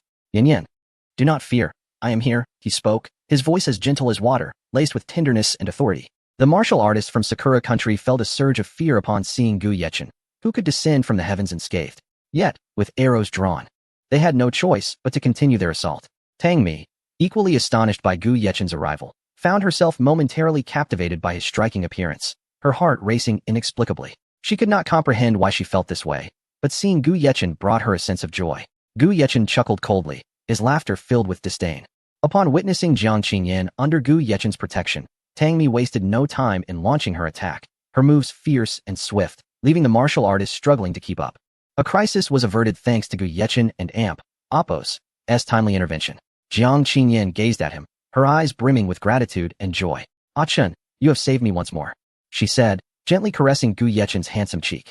Her fingers traced his face, filled with profound affection. Yan Yan, I have missed you. Gu Yechen softly kissed her forehead, radiating warmth and adoration. Jiang Qingyan squinted her eyes, tilting her head to bask in the love emanating from him, as if time had come to a standstill for them. Secretary Huang, please postpone all my afternoon appointments until tomorrow. I have matters to attend to this afternoon, Jiang Qingyan instructed, her voice tinged with urgency and restraint. Understood. Director Jiang, the secretary responded. She then turned to Gu Yechen, greeting him respectfully. Good day, Director Gu. Gu Yechen nodded, having encountered Jiang Qingyan's secretary on a few occasions. She was well aware of his identity. Mr. Gu, Tang Mi addressed him, her tone slightly shy and reserved. It has been a while. Gu Yechen extended his hand, instinctively ruffling Tang Mi's hair. She stood frozen in place, taken aback by his unexpected gesture, for no one had ever dared to do such a thing. Chapter 365. The two soldiers who had come to protect Jiang Qingyan were equally astonished. Tang Mi was a paragon of beauty within the military, not only renowned for her stunning appearance, but also for her formidable prowess, causing many male soldiers to hesitate in her presence. Within the ranks, she was akin to a goddess, admired from afar, and even the bravest men dared not display such affectionate gestures towards her. Yet now, they gazed at Tang Mi in sheer astonishment. Her cheeks, earlobes, and neck were all flushed with a radiant crimson, reminiscent of a resplendent sunset. The bashful expression she wore was as enchanting as a blossoming peach flower, exuding a unique charm. If the others in the military were to witness this scene, they might well think they were seeing a ghost, for they had never encountered such a shy side of Tang Mi. Enough teasing little Tang. Jiang Qingyan chuckled as she observed Gu Yechen patting Tang Mi and Apos as head upon his arrival. She understood well that Tang Mi harbored a soft spot for Gu Yechen, yet she chose not to pry too deeply into matters of the heart, believing that everything should unfold in its own time. Shall we? Smiling, Jiang Qingyan linked her arm with Gu Yechen and Apos and gracefully approached a sports car. Do you recognize it? She inquired, a hint of amusement in her gaze as she looked at the car before her. Of course, this was my first car, Gu Yechen replied, wrapping his arm around Jiang Qingyan's waist, a subtle smile gracing his lips. The car in question was none other than the Bugatti Veyron he had left at Shanghai, and it was evident how well Jiang Qingyan cherished it. The vehicle gleamed under the sunlight, immaculate and resplendent. Would you like to take it for a spin? Jiang Qingyan offered, handing the keys to Gu Yechen, her expression tender, her eyes brimming with affection. The secretary, witnessing Jiang Qingyan and Apos' demeanor, was utterly taken aback. Typically, Jiang Qingyan exuded an air of aloofness, her beauty radiating coldness, yet now, in Gu Yechen's presence, she was transformed into a gentle, affectionate version of herself. She seemed like a completely different person. It appears it truly depends on the company. The secretary mused, unable to suppress a smile at the delightful scene before her. After all, who could resist such sweetness? All right, Gu Yechen accepted the keys, pressing a soft kiss on Jiang Qingyan and Apos' forehead, his movements gentle and considerate. He then opened the passenger door, looking at her and saying, "Come, my princess." With a hint of blush on her cheeks, Jiang Qingyan elegantly took her seat. Gu Yechen then settled into the driver and Apos' seat, greeting his beloved vehicle with fondness. "It's good to see you again, old friend." He caressed the steering wheel, nostalgia filling his heart. With a swift press on the accelerator, the car surged forward like an arrow released from a bow, racing towards the English manor. After such a lengthy separation from Jiang Qingyan, he longed to relish this rare moment of solitude with her. As they drove, Jiang Qingyan quietly observed Gu Yechen, her eyes brimming with affection and longing. "My little man is truly handsome." Gu Yechen remained focused on the road, a warm smile ever present on his lips. Before long, they arrived at the English manor, a luxurious villa set amidst beautiful surroundings, exuding tranquility akin to a paradise. "At last, we are home," Jiang Qingyan whispered, her voice tinged with anticipation. For she had longed for moments spent with Gu Yechen. Hand in hand, they entered the villa, the living room adorned with warmth and tenderness, reflecting Jiang Qingyan's presence, which lent it a softer ambience compared to when Gu Yechen was there. They settled on the sofa, sharing their thoughts and experiences during their time apart, their words flowing like a gentle stream, warming each other and Apos' hearts. Soon, with a rosy hue on her cheeks, Jiang Qingyan pulled Gu Yechen towards the master bedroom. Gu Yechen chuckled, understanding her intentions, and effortlessly lifted her into his arms, striding toward the bathroom. Inside, the atmosphere was filled with warmth and intimacy. 15 minutes later, they emerged from the bathroom. "This time, I shall take the lead," Jiang Qingyan declared, her gaze filled with determination, a challenging glimmer in her eyes. Gu Yechen, with a look of indulgence, acquiesced to her wishes. Their playful struggle lasted for 3 hours, until Jiang Qingyan finally succumbed to fatigue. "I am utterly exhausted." She leaned against Gu Yechen, her hair still damp, her voice laced with exhaustion. "Why are you so fierce today?" Gu Yechen kissed her rosy lips tenderly, his gaze filled with affection. "Because I missed you so much, along with Qin Xue and Xia Siyan. They all miss you dearly," Jiang Qingyan replied, her voice soft and loving. "Rest assured, I shall visit them. I miss them as well," Gu Yechen said with a warm smile. "Little Chen, you may take your leave now." "I am too tired and need to rest," Jiang Qingyan urged, eager to send Gu Yechen away, for his overwhelming prowess left her feeling overwhelmed. "Take care and rest well." Call me if you need anything. Gu Yechen stood, placing a gentle kiss on her forehead before reluctantly departing. At Blue Ocean Group, Ning Qianxue was diligently at work. Ever since Gu Yechen had gone to Kyoto, she had devoted herself wholeheartedly to managing the company, fostering a close partnership with Fei Yue Group, and witnessing her business thrive. I wonder how Yechen is doing, Ning Qianxue mused, her beautiful eyes reflecting a deep yearning. She found herself missing Gu Yechen. Upon hearing her voice, Gu Yechen couldn't help but smile. He gently pushed open the door and entered her office. Ning Qianxue was lost in thought, oblivious to his arrival. I am splendid, indeed, Gu Yechen replied, having overheard her murmurs. Ning, you are becoming more beautiful by the day, he said as he embraced her from behind, his hands landing perfectly in their rightful place. Startled, Ning Qianxue turned around, her heart racing at the realization that it truly was Gu Yechen standing before her, filling her with excitement and joy. Chapter 366. Ning Qianxue, is it really you? Upon uttering these words, Ning Qianxue could no longer contain the emotions she had suppressed for so long. They surged forth like a torrential wave, overwhelming her. She threw herself into Gu Yechen and Appo's embrace. The intensity of her feelings propelled her to forget everything else. Gu Yechen, quick to respond, held her tightly. And upon sensing Ning Qianxue and Appo's fervent emotions, he wasted no time in kissing her deeply. Ning Qianxue was taken aback by Gu Yechen and Appo's boldness. After all, this was her office, a place where anyone could walk in at any moment. Her eyes widened in astonishment and panic, but the overwhelming tide of longing soon took precedence, leading her to close her eyes slowly and reciprocate Gu Yechen's passionate advance. The yearning that had accumulated over time transformed into an ardent emotion in that instant. Gu Yechen promptly locked the office door to safeguard this rare moment of intimacy. They then nestled against each other, hurrying towards Ning Qianxue and Appo's resting quarters. 2 hours later, Gu Yechen, mindful of the passage of time, concluded their fervent encounter. He gazed at Ning Qianxue, his eyes filled with tenderness and satisfaction. Teacher Ning, you are becoming increasingly formidable, he remarked with a slight smile, his gaze laced with playful teasing, as if savoring the passionate moment they had just shared. Ning Qianxue felt her cheeks flush crimson, akin to a ripe apple, exuding a radiant charm. Reflecting on her earlier impulsiveness, she wished to find a place to hide, her bashful demeanor evoking a sense of affection in those who beheld her. Please, do not mock me, she murmured, leaning her head gently against Gu Yechen's chest, her eyes shimmering with tender affection. Their encounter was already steeped in serendipitous coincidences. She had been drugged, and it was Gu Yechen who had come to her rescue. From that moment on, he had firmly rooted himself in her heart, occupying an irreplaceable position, becoming an inseparable part of her life. When will you leave? Ning Qianxue longed for Gu Yechen to stay a few more days, even if only to keep her company for a while. Yet, she understood that Gu Yechen was busy, bound by obligations that would not allow him to linger. She felt immensely grateful for the warmth they had rekindled today. I may have to depart tomorrow evening, Gu Yechen replied thoughtfully, his expression earnest. A hint of helplessness flickered in his eyes. After all, he too wished to delay parting from those he cherished. However, he had to attend to Chen Yu's treatment the day after tomorrow, and matters concerning the Zishu sect were still ongoing. There were numerous responsibilities awaiting his attention, leaving little time for him to remain. Nevertheless, Gu Yechen had already devised a plan.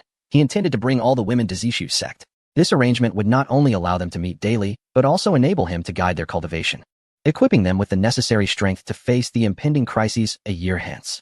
Upon hearing this, a flicker of disappointment crossed Ning Qianxue and Appo's eyes, but she quickly composed herself, her voice gentle with profound concern. Please take care of yourself.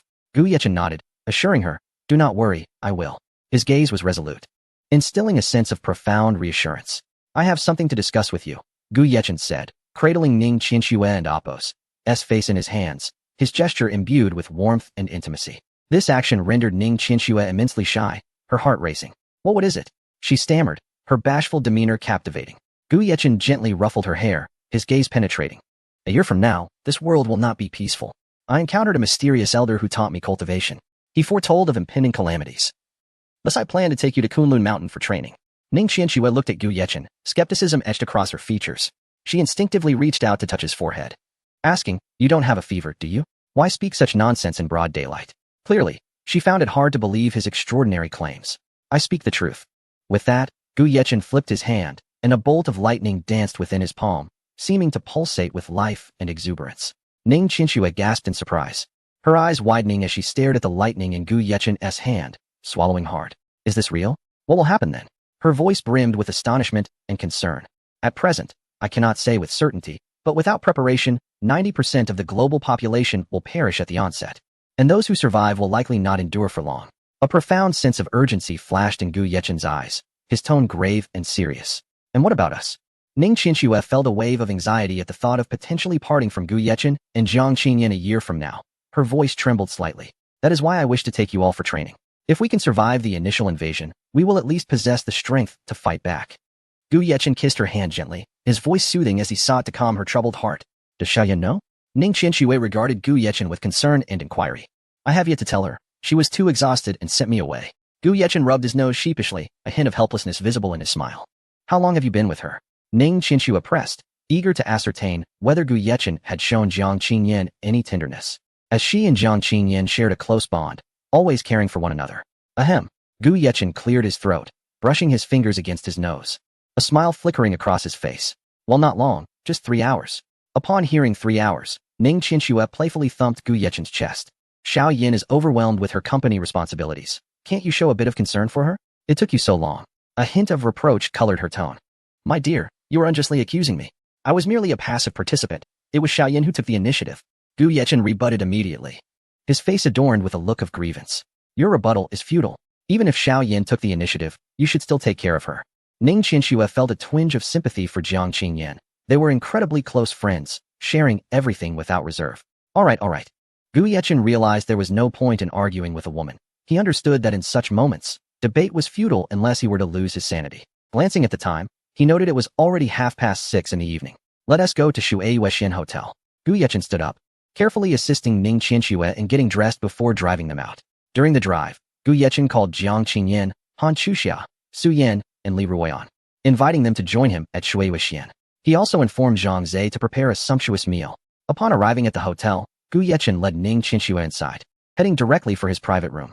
Zhang Zhe spotted Gu Yechen and instantly approached with a beaming smile, exclaiming, Chairman, you're back.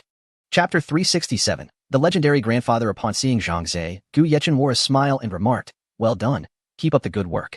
He had just sensed that under Zhang Zhe and Appo's management, the hotel was indeed running smoothly, which greatly pleased him. Naturally, he did not hesitate to offer words of praise, even elevating Zhang Zhe's position to the utmost, as if he were ready to bestow the hotel upon him. Brother-in-law, didn't my sister come back with you?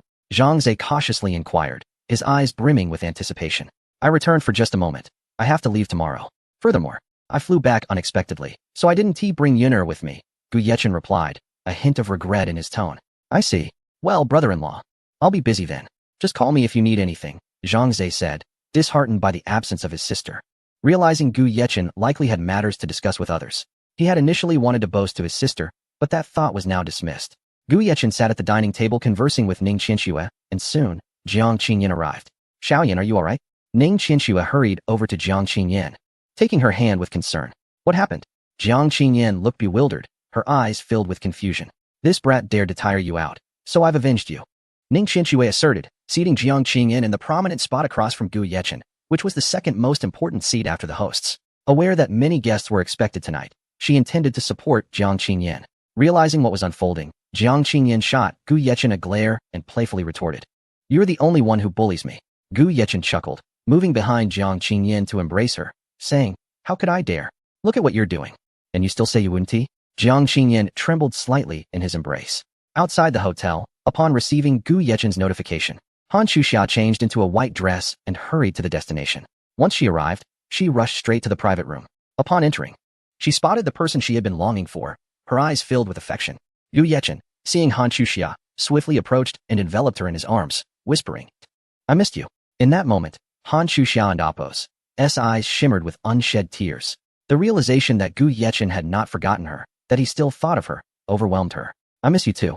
I really want to see you, Han Chuxia murmured, resting her head against his chest. It had been a long time since they had shared such intimate gestures. Gu Yechen kissed her forehead gently, saying, let us sit down first. For the first time, he felt like a scoundrel for having such a wonderful girl follow him. Before long, Su Yan and Li Ruoyan arrived one after the other. The atmosphere among the group was warm and lively, devoid of any quarrels due to Gu Yechen, and they interacted harmoniously. In fact, Gu Yechen felt like an outsider among his own women, which was unacceptable. He needed to reclaim the initiative. Gathering everyone was for an important announcement. Gu Yechen glanced at the group, his expression serious and earnest. As silence enveloped the room, everyone turned their gaze toward him, eagerly awaiting his words. Gu Yechen took a deep breath and declared, I plan to take you all to Kunlun Mountain. The group fell momentarily silent, puzzled by Gu Yechen's statement. Aside from Ning Qianque, the others were bewildered. Kunlun Mountain was no ordinary place, and could one truly survive there? Xiaochen, could you elaborate on the reasons? Jiang Qingyan asked, her curiosity piqued. I met an elderly man who taught me about cultivation. He warned me that a year from now, the Earth will undergo a transformation, and other civilizations will invade our planet. Therefore, I must take you all away to Kunlun Mountain for training. Gu Yechen fabricated a tale about the old man, reiterating his earlier assertions. Reactions varied among the group. Han Xuxiao was the first to respond. Yechen, I believe you, no matter what you say. Her eyes radiated trust. To Han Xuxiao, Gu Yechen represented everything. She poured all her feelings into her love for him. Jiang Qingyan, unsurprisingly, chose to stand by Gu Yechen. Su Yin nodded in agreement. I'm willing to follow you. Her tone was gentle yet resolute. Li Ruoyan, however, voiced her concerns. Will it be dangerous? A hint of worry shadowed her face as she contemplated what might happen with an invasion from another realm. Gu Yechen reassured her. As long as everyone in our nation works together, we will surely prevail. His gaze was steadfast, instilling a glimmer of hope among them. By the end of the meal, everyone felt resolute about the future, determined that if they achieved mastery in cultivation, they must protect Gu Yechen. After dinner, Jiang Qingyan, Ning Qianque, and Li Ruoyan departed first. Watching their figures fade away, Gu Yechen silently vowed to protect them and shield them from harm. Only Han Xuxiao and Su Yan remained in the private room. Let us go, my two princesses, Gu Yechen said with a light laugh. The debts he owed would eventually need to be repaid. He had given Tong Wenwen a sum of money, clarifying that if she wished, she could join him at Zixiao Gate. The next morning, Gu Yechen awoke with a start. Two stunning figures lay beside him, prompting a smile to grace his lips. Life was indeed about having a successful career and being accompanied by those one cherished. He quietly rose, freshened up in the bathroom, and then made his way downstairs. Once there, he effortlessly conjured a breakfast with a flick of his wrist. So early, Su Yan, waking to find Gu Yechen absent, felt a pang of disappointment. However, upon descending and discovering he had prepared breakfast, her mood lifted. Awake? Gu Yechen smiled upon seeing Su Yan. She walked over and nestled into his embrace. Naturally, he wrapped his arms around her, inhaling the mature, sophisticated scent that brought him immense satisfaction. I've been away for so long. I feel a bit guilty towards you, Gu Yechen said tenderly, holding her hand as they sat on the sofa, his expression softening. Chapter 368, Journey to Guangxing and Amp, Oppos. Alright, I understand you and Amp, Oppos, busy. I often gather with Sister Qingyan and the others, so you haven't let anyone down. In fact, I consider myself fortunate to have met you. Su Yin spoke from the heart. Ever since encountering Gu Yechen, her life had been remarkably smooth. All she had given was her first time, a mere membrane. Although she initially felt a tinge of aversion, she could not quite fathom why Gu Yechen felt so different. The sacrifices she made paled in comparison to the transformation and happiness he brought her. Now, she had completely fallen for this young man and acknowledged the many enchanting women around him. Yet, this did not bother her. It was evident that Gu Yechen possessed a unique charm that captivated such beauty. She was already content with her position in his heart. Before long, Han Xuxiao woke. Upon descending the stairs and seeing Gu Yechen with Su Yan, her cheeks flushed slightly. After all, this was her second experience of this nature, albeit with different individuals. However, she was familiar with Su Yan, so there was no awkwardness. She simply took a seat beside Gu Yechen.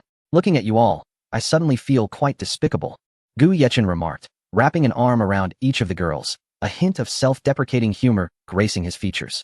If others were to witness this scene, they would undoubtedly scold him for his apparent heartlessness and indulgence.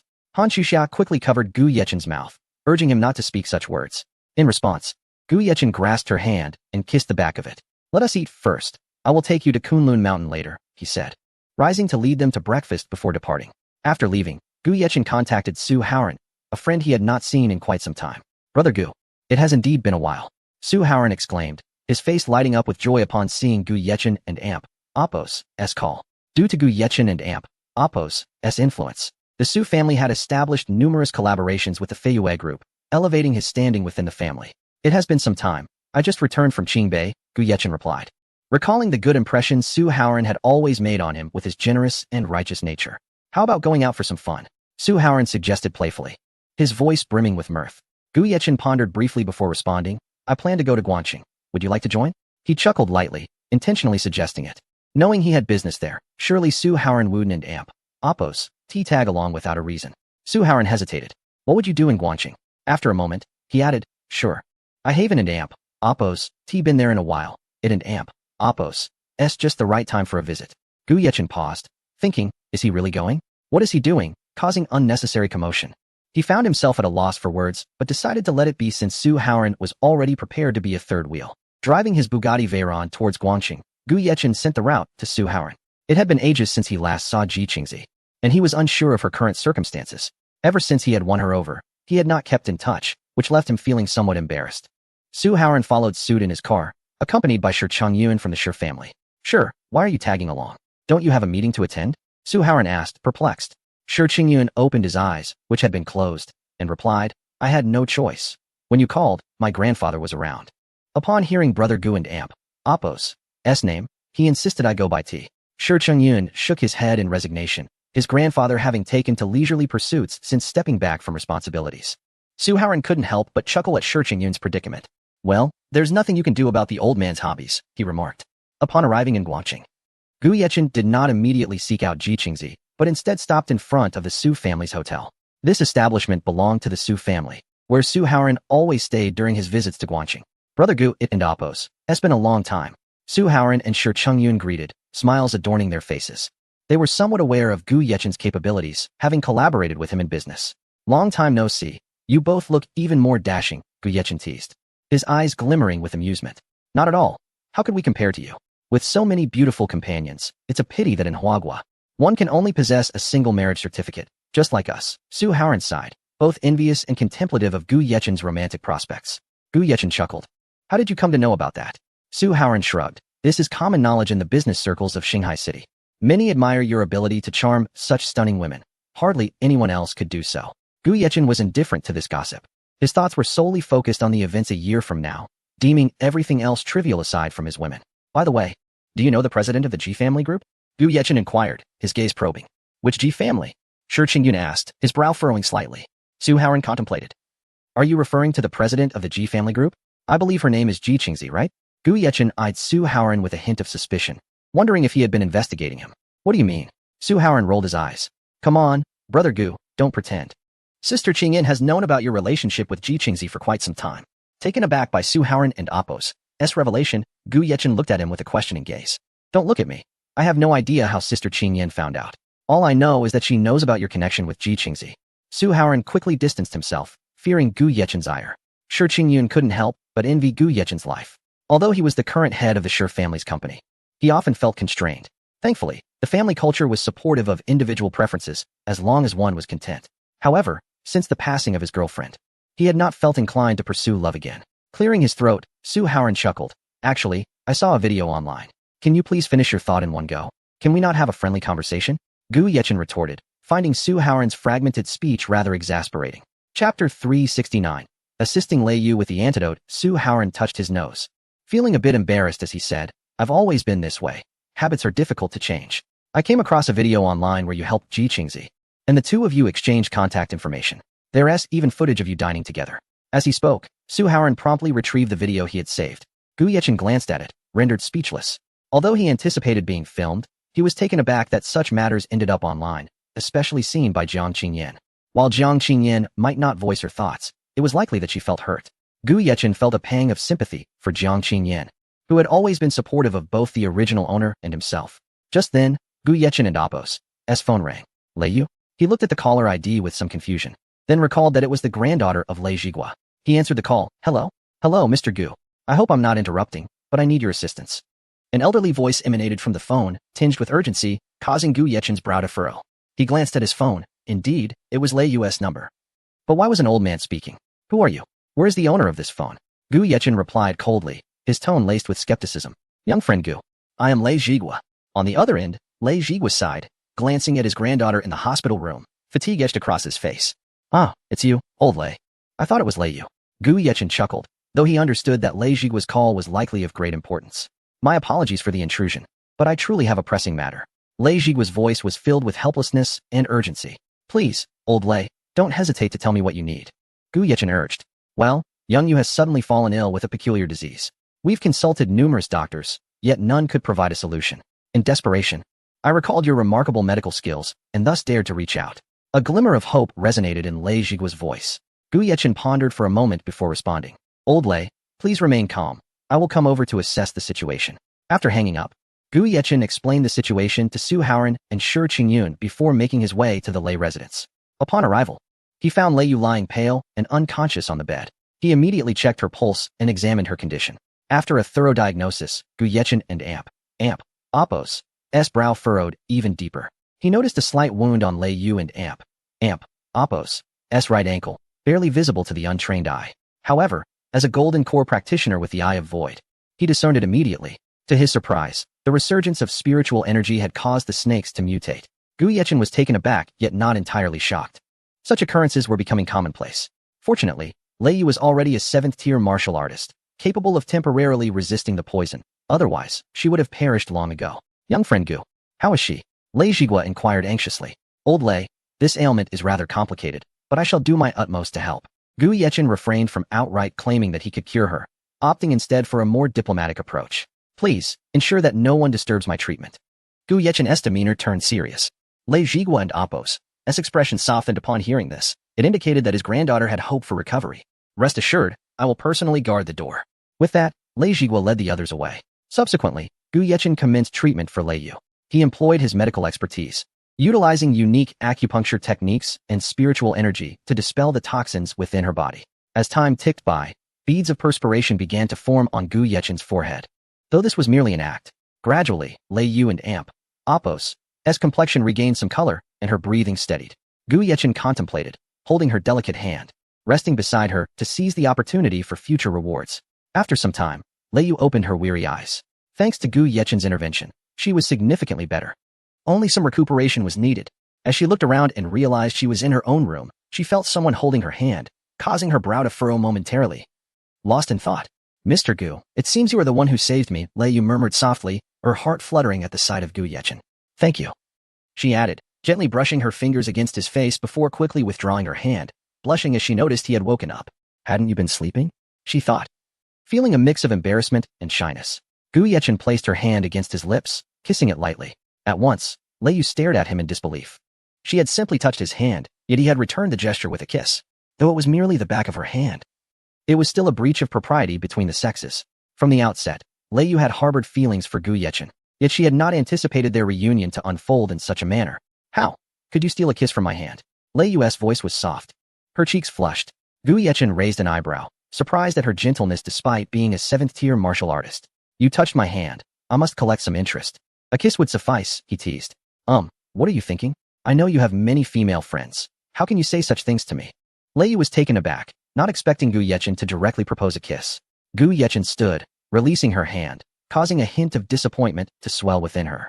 However, her eyes widened as he unexpectedly leaned in and kissed her lips. In that moment, Lei Yu found herself at a loss. Yet she discovered that her heart did not resist Gu Yechen's advances. Whether this was good or bad, she could only respond to his passionate, assertive kiss. Her heart fluttering with anticipation. 2.5 minutes later, Gu Yechen finally withdrew from Lei Yu and Apos' rosy lips. She blushed, yet said nothing, merely adjusting her attire. Gu Yechen smiled gently, declaring, consider this as compensation. I will miss you.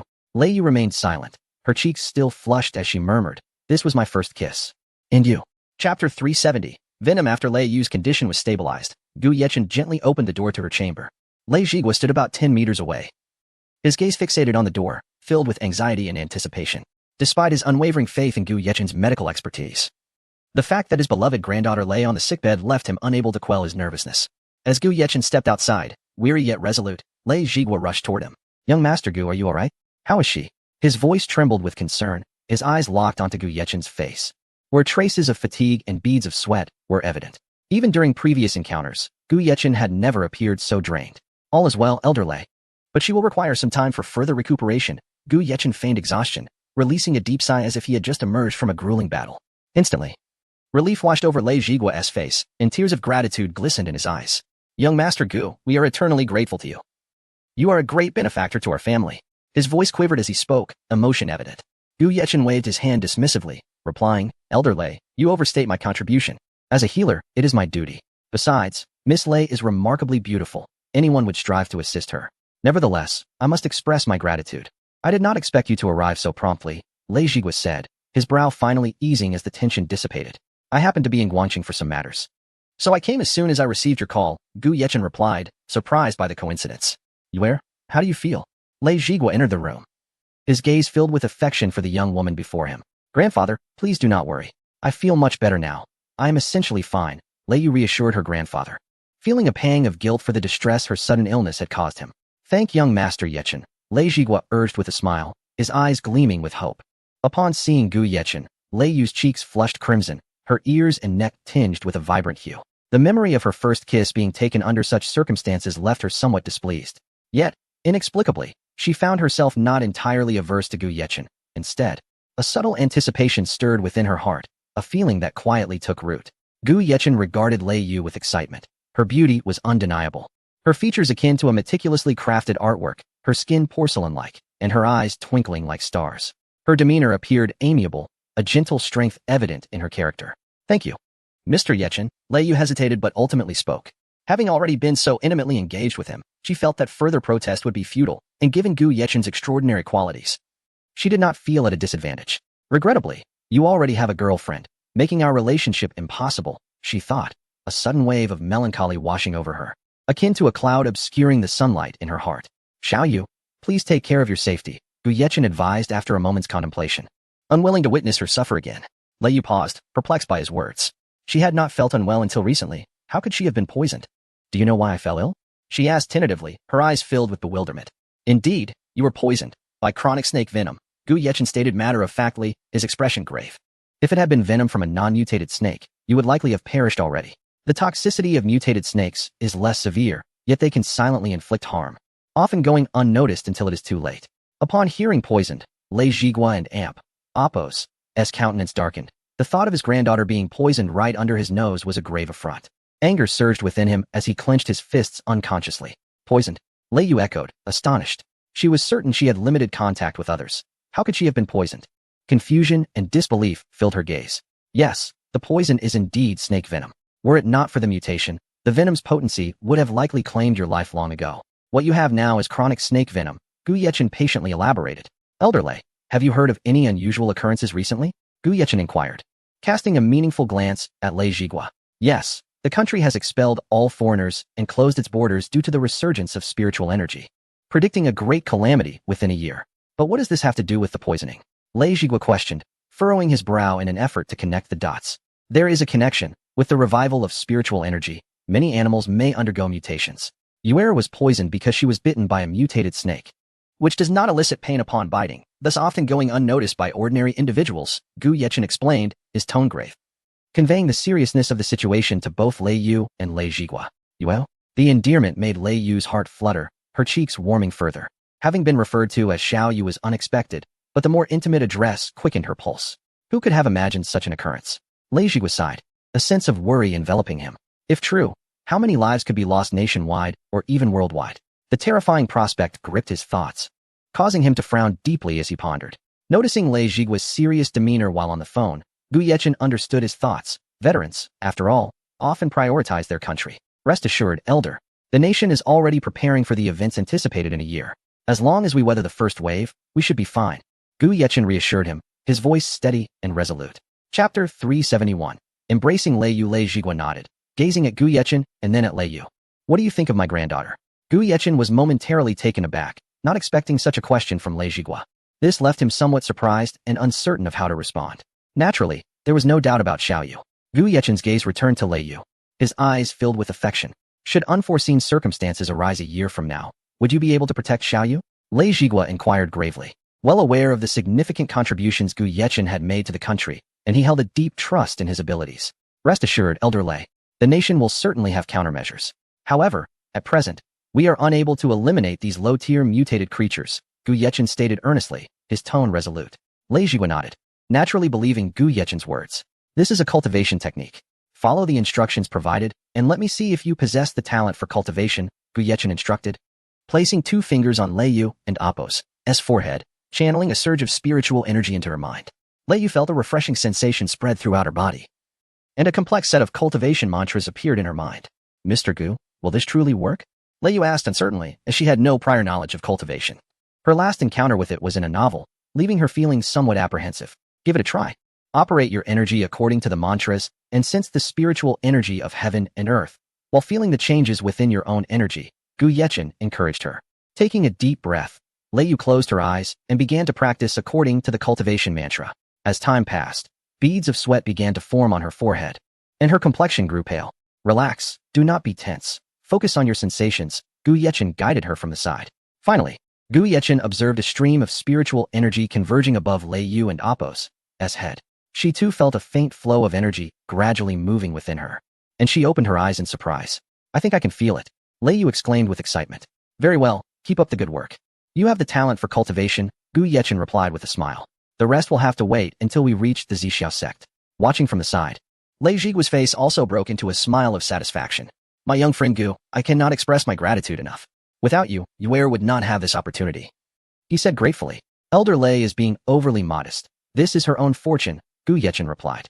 Seated cross-legged on the bed, Lei Yu began to eagerly absorb the surrounding spiritual energy, circulating it through her meridians according to the cultivation route, ultimately achieving a breakthrough to the first level of qi refinement after an hour. Gu Yechen nodded inwardly, recognizing yet another exceptionally gifted talent. After her breakthrough, Lei Yu paused to assess her physical state, exhilaration flooding her as she leaped into Gu Yechen's embrace. Seeing this, Lei Jigua smiled faintly before turning to leave, gently closing the door behind him. What's wrong? Why so excited? Gu Yechen asked, embracing Lei Yu in return, thinking it was only right to indulge in such moments. Thank you, Yechen, she said, leaning in to kiss him, catching Gu Yechen off guard, who then deepened the kiss, with a glimmer of springtime in her eyes. Lei Yu and Appo's desires became apparent, and Gu Yechen found himself struggling to resist. After all, they were in the Lei household. Was it not somewhat inappropriate to engage in such activities? However, if it was Lei Yu's wish, matters were different. As emotions ran high and became difficult to contain, Gu Yechen noticed Lei Yu's burgeoning desire and the teasing of his boundaries. It became intolerable. With a flick of his hand, he cast a barrier around the bedroom, ensuring that their activities remained concealed from the outside world. Is this all right? Gu Yechen whispered, kissing her ear gently. Lei Yu, though slightly aware, was overwhelmed by desire, rendering her unable to voice any objections. She merely nodded in agreement. She understood that Gu Yechen had several romantic interests, yet inexplicably, she found him irresistibly attractive, leading her to act in ways she never anticipated. With Lei Yu's consent, Gu Yechen no longer hesitated. A cry of pain echoed, and Lei Yu transitioned from girlhood to womanhood. 2.5 hours later, they lay entwined in bed, Lei Yu nestled against Gu Yechen, asleep. As Gu Yechen's fingers wove through her hair, Lei Yu stirred awake. What is it? Gu Yechen asked, surprised to see her alert. Lei Yu gazed at him, momentarily dazed. Her cheeks flushing as memories of their recent intimacy flooded her mind, leaving her feeling bashful. And nothing, I just thought you were someone else, she stammered. You should have investigated my circumstances, given your family's position, Gu Yechen remarked coolly. Hearing this, Lei Yu felt a wave of anxiety wash over her, mumbling. I didn't amp. Appo's, expect you to have so many romantic interests. Gu Yechen affectionately ruffled her hair. Initially, I didn't amp. Appo's, foresee this either. Sometimes, circumstances are beyond our control. However, now that you are my woman, I will certainly treat you well. I am well aware of that. After all, I've looked into you, Lei Yu replied with a smile. Let us head out, Gu Yechen said after helping Lei Yu dress. She hesitated, uncertain as this was her home. Her grandfather had just left and was likely still downstairs, undoubtedly aware of her situation with Gu Yechen. Gu Yechen sensed her inner turmoil, but dismissed it. Do not worry. Your grandfather is likely pleased to see you with me, he said, playfully tapping her nose. Gu Yechen infused Lei Yu with some spiritual energy to alleviate any discomfort from the experience, knowing it was her first time. Realizing his intentions, Lei Yu felt a wave of tenderness swell within her. Let us go, Gu Yechen said with a gentle smile. Okay, Lei Yu replied. Her cheeks flushed as she followed him downstairs. In the living room, Lei Jigua was sipping tea and watching television. Upon noticing Gu Yechen's arrival, with his granddaughter following closely behind, her slightly flushed cheeks led him to an immediate understanding of the situation. However, this was a good thing. After all, Gu Yechen was no ordinary individual, and being with him would undoubtedly benefit his granddaughter. Grandfather, Lei Yu called sweetly upon seeing Lei Jigua, bringing a smile to his face. Indeed, his granddaughter was meant to be cherished.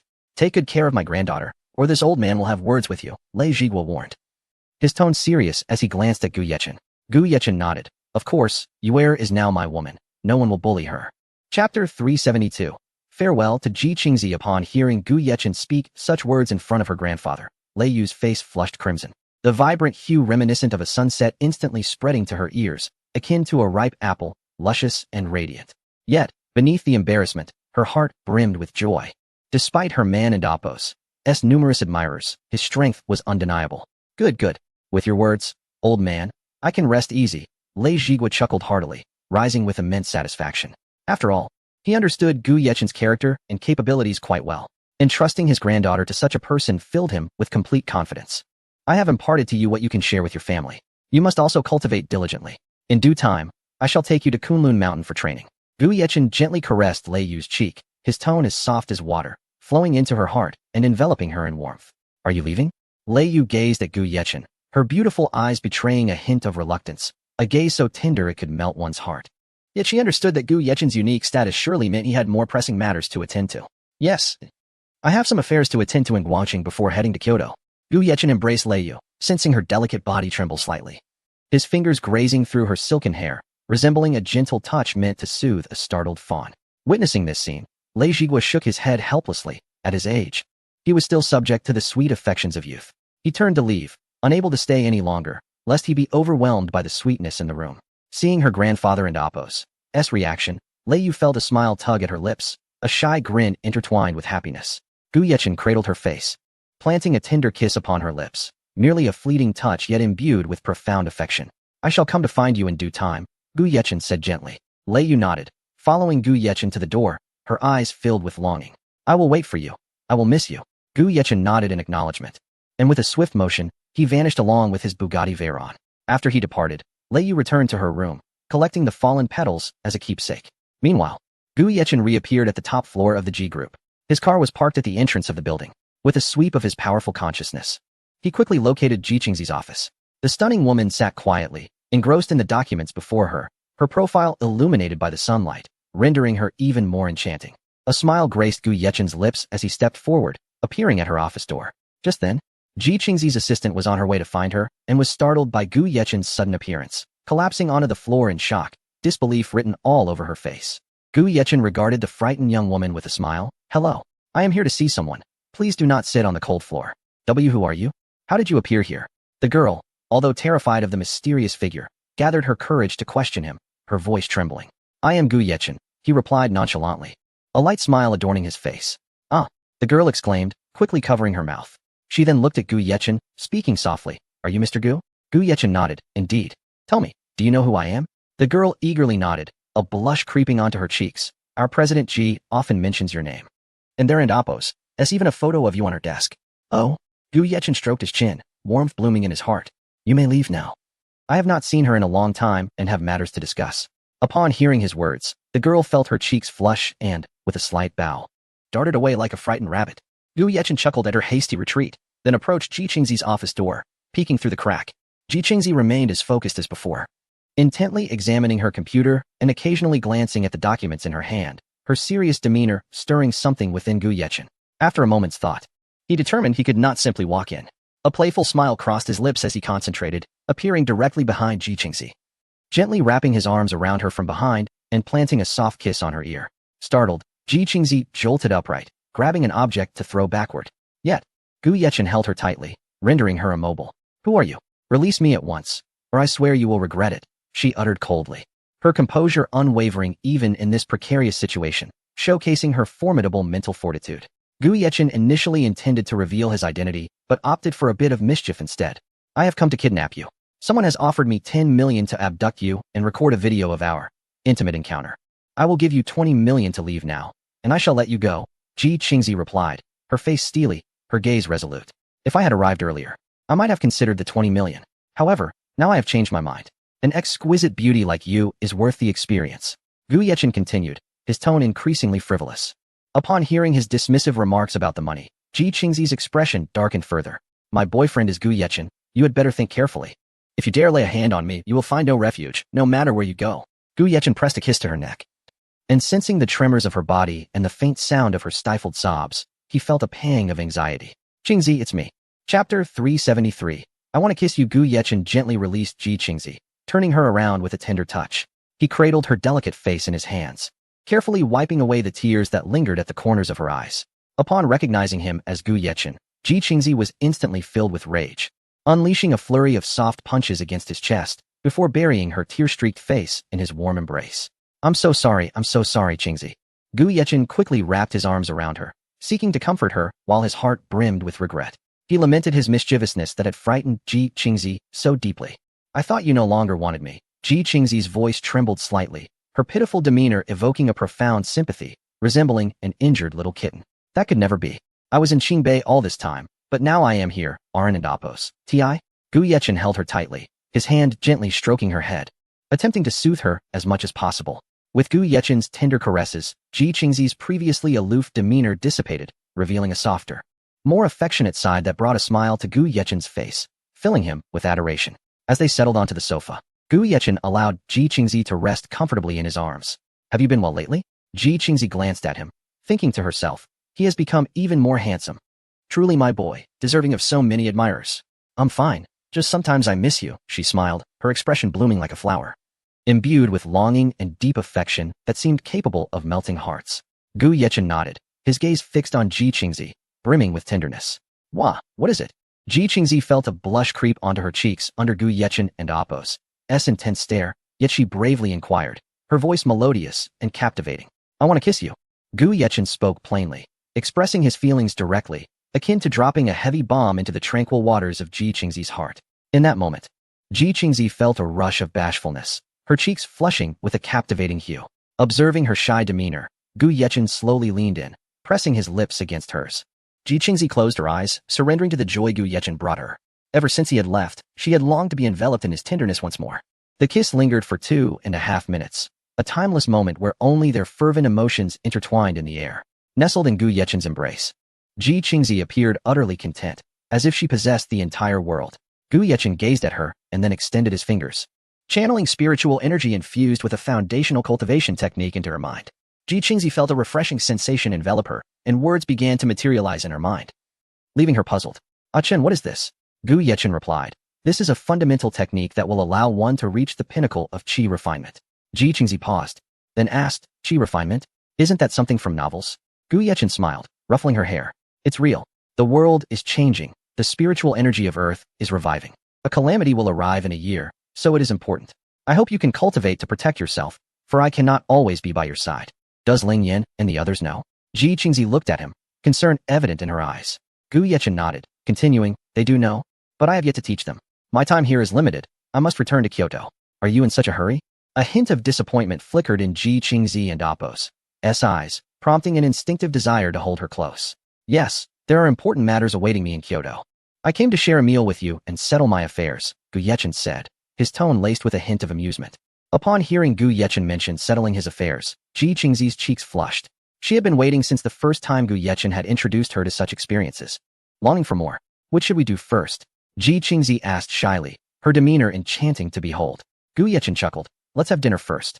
It's been a while since we were together. Ji Qingzi nodded, rising to attend to some documents on her desk before preparing to leave with Gu Yechen. He embraced her once more, kissing her soft lips. Ji Qingzi was pleasantly surprised by the sudden kiss, responding passionately to Gu Yechen's advances.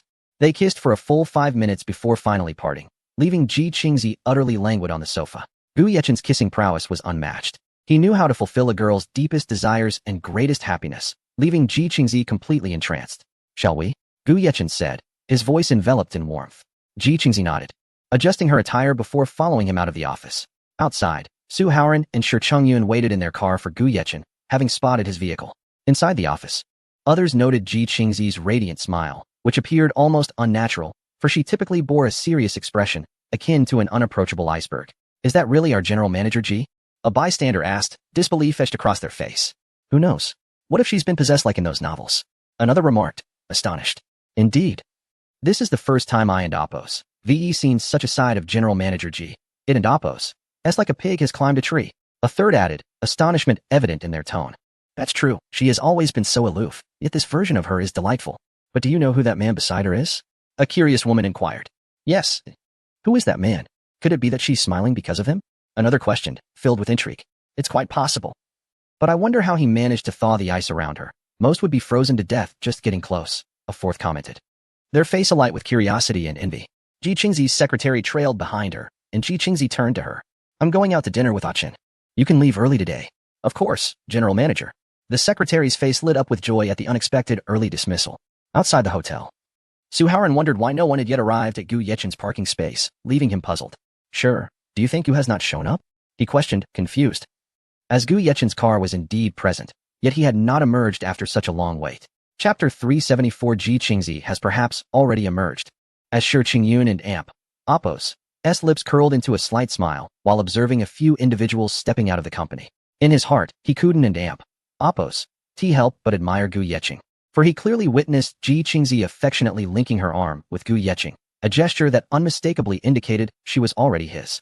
The two swiftly approached Gu Yeqing.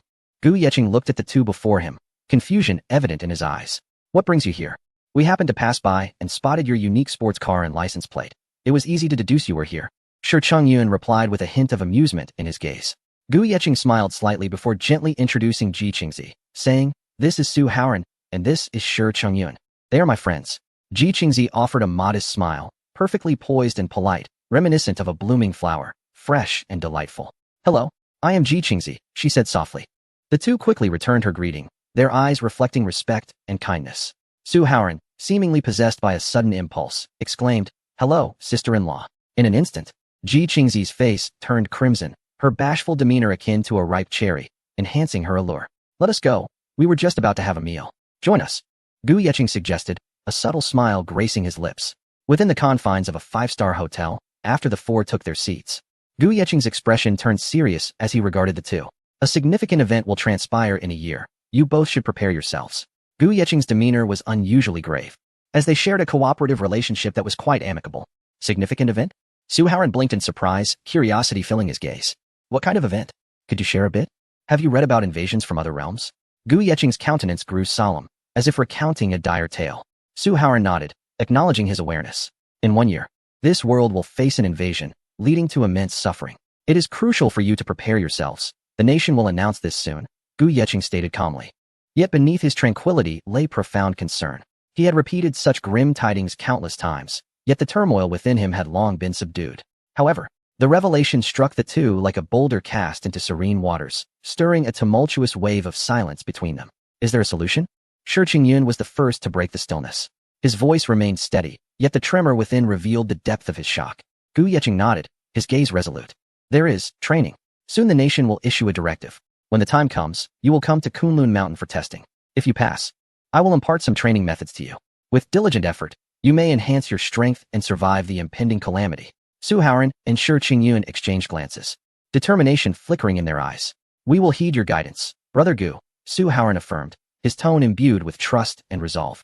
"However, be prepared. If you fail the test, training may be arduous," Gu Yeqing cautioned, his demeanor shifting to one of gravitas, resembling a celestial being.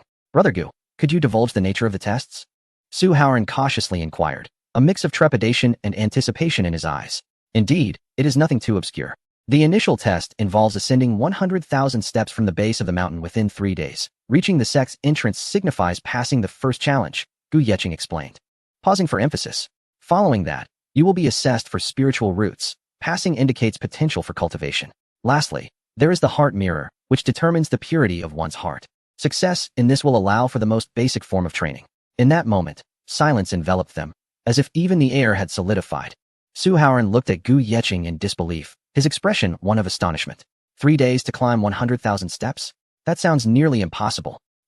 Brother Gu, are you certain about this?" After regaining his composure, Su Haoran's gaze remained somewhat dazed, still reeling from the enormity of the challenge. "It is indeed true. If it were that simple, why bother with testing at all?" Gu Yeqing chuckled, a hint of mirth in his smile. "Do you think you can manage to scale 100,000 steps?" Gu Yeqing teased Su Haoran. "I cannot say for certain," Su Haoran replied, pondering the need to intensify his training regimen. "And what of me?" Ji Qingzi looked at Gu Yeqing with a pitiful expression, seeking comfort, her demeanor reminiscent of a wronged little girl. Su Haoran, having just taken a sip of water to calm himself, nearly spat it out upon witnessing Ji Qingzi's expression. Cough. Sister-in-law, online you seem so aloof, yet here." Gu Yeqing affectionately ruffled her hair and caressed her cheek, softly stating, "That depends on who her man is. I really shouldn't be here. Indulging in this much dog food isn't ideal." Su Haoran mumbled to himself, resignedly beginning his meal, a mix of envy and exasperation on his face. When Gu Yeqing referred to himself as her man in front of others, Ji Qingzi felt a flutter of nervousness and a hint of secret delight, as a sweet sensation blossomed within her heart. "Will you both also be heading to Kunlun Mountain?" Gu Yeqing inquired, his gaze probing. "Of course. I have always dreamed of soaring through the skies like those on television," Su Haoran declared earnestly, his eyes brimming with the yearning for freedom. "Me too," If what you say is true, we must enhance our abilities. Otherwise, we might end up as mere fodder. Shi Chengyun added with a faint smile, his expression resolute. Trusting in Gu Yeqing and Apos' words, he had no doubt. Rest assured, you are not outsiders. We shall not overburden you. Gu Yeqing reassured with a light laugh, preparing to impart the cultivation techniques for their initial training, enabling them to endure until they reached the sect. If they could not cultivate, there would be little recourse. Upon hearing Gu Yeqing's words, Su Haoran's spirits lifted, and he exclaimed, Brother Gu, are you suggesting we might receive special treatment to bypass the testing? 100,000 steps is simply too daunting. Chapter 375. Gu Yeqing's unexpected kiss. You think too much. Shi Chengyun remarked with a slight smile, shaking his head gently, his demeanor exuding a calm assurance. Indeed, you are overthinking. Testing is essential. However, I can impart the cultivation techniques to see if you possess the aptitude for practice. Gu Yeqing slowly rose, raising his hands to point at the foreheads of the two, and an overwhelming surge of spiritual energy instantaneously flowed into them. Is this the cultivation method? Shi Chengyun pondered, feeling the mysterious characters swirling in his mind. His brow furrowed as if a tempest had erupted within, striving to unravel the hidden secrets contained therein. You may attempt to cultivate according to the method's guidance. Should you manage to absorb the spiritual energy, it will indicate your innate talent for cultivation. As for the rest, it will only be determined after passing the second assessment. This technique can support your cultivation up to the peak of qi refinement, Gu Yeqing stated solemnly, his tone earnest. I thought you would simply give us a shortcut. Su Haoran said, awkwardly touching his nose with a teasing smile. If you lack the talent for cultivation, even a shortcut would be futile. What I am offering now is already a form of leniency, Gu Yeqing shrugged, his gaze reflecting a glimmer of expectation for them. After finishing their meal, Gu Yeqing took Ji Qingzi back to the company. Su Haoran and Shi Chengyun closely followed him to the Ji group, as Gu Yeqing intended to personally guide their cultivation. Upon reaching the top floor of the Ji group, Ji Qingzi quietly trailed behind Gu Yeqing. He instructed Su Haoran and Shi Chengyun to take their seats and began to elaborate on the key points and precautions of cultivation with a steady voice. Cultivation is not achieved in an instant. It demands patience and perseverance. First, you must calm your minds, dispelling all distractions, and sense the ethereal spiritual energy surrounding you, guiding it into your bodies according to the method. Gu Yeqing's voice was calm, yet imbued with an undeniable authority, as if each word carried potent energy. Su Haoran and Shi Chengyun listened intently, their eyes focused, while Ji Qingzi sat cross-legged beside Gu Yeqing, attempting to cultivate based on his explanations. Now, begin your practice. Gu Yeqing instructed, his voice resonating like a key unlocking the door to cultivation. The two closed their eyes, following Gu Yeqing's guidance to embark on their journey. However, their initial attempts were fraught with difficulty. Su Haoran struggled to quiet his mind, his excitement creating a tumult that hindered his perception of the spiritual energy, thus preventing him from crossing the threshold of cultivation. Gu Yeqing patiently corrected their methods from the sidelines, his voice imbued with a soothing quality. Relax. Envision yourself in a tranquil lake, free from distractions. After a few minutes, Gu Yeqing suddenly observed the surrounding spiritual energy converging towards Ji Qingzi, enveloping her as if she were the favored child of this realm. Qingzi, begin to channel the technique to absorb the spiritual energy, Gu Yeqing urged, his voice tinged with anticipation. Upon hearing his words, Ji Qingzi's gestures transformed, graceful and fluid, as she initiated the technique, causing the spiritual energy around her to surge fervently into her body. Su Haoran and Shi Chengyun opened their eyes, witnessing Ji Qingzi's progress with envy. At that moment, Ji Qingzi seemed to be cloaked in a dreamlike veil, radiant and enchanting, captivating their gaze. I can surely cultivate as well, Su Haoran vowed silently, a fierce determination igniting in his eyes. As time ticked away, Su Haoran and Shi Chengyun finally sensed a ripple of spiritual energy, and he excitedly exclaimed, Gu Gu. I think I felt it. His voice trembled with exhilaration. Excellent. The ability to sense the energy signifies your potential for cultivation. Now, endeavor to draw the energy into your bodies, Gu Yeqing encouraged, his expression filled with support and hope. An hour later, Ji Qingzi successfully broke through to the first level of qi refinement. Aiken, I did it, she exclaimed with joy, leaping into Gu Yeqing and Apos' embrace, her face glowing with elation. Su Haoran and Shi Chengyun, though still striving for their breakthrough, had made considerable progress in their practice. Continue your cultivation here. We shall take our leave for now. Gu Yeqing smiled at them, a hint of ambiguity and mystery in his expression, for they had matters to attend to. All right, Shi Chengyun replied, re-entering his meditative state, focused solely on his aspiration for progress. Gu Yeqing lifted Ji Qingzi effortlessly, carrying her toward her office's bedroom. Sensing Gu Yeqing's intense desire, Ji Qingzi felt a flutter of nervousness. She was aware of what was to come, although it was not their first encounter. It had been a while since they had been together. Did you miss me? Gu Yeqing inquired, his gaze burning with a fervor that seemed capable of igniting everything. as though he longed to consume her whole. Ji Qingzi felt a rush of shyness at his penetrating stare, her bashful demeanor utterly captivating. I cannot quite explain it, but ever since you left, I've been thinking about you, she replied, and before Gu Yechen could respond, she leaned in for a kiss.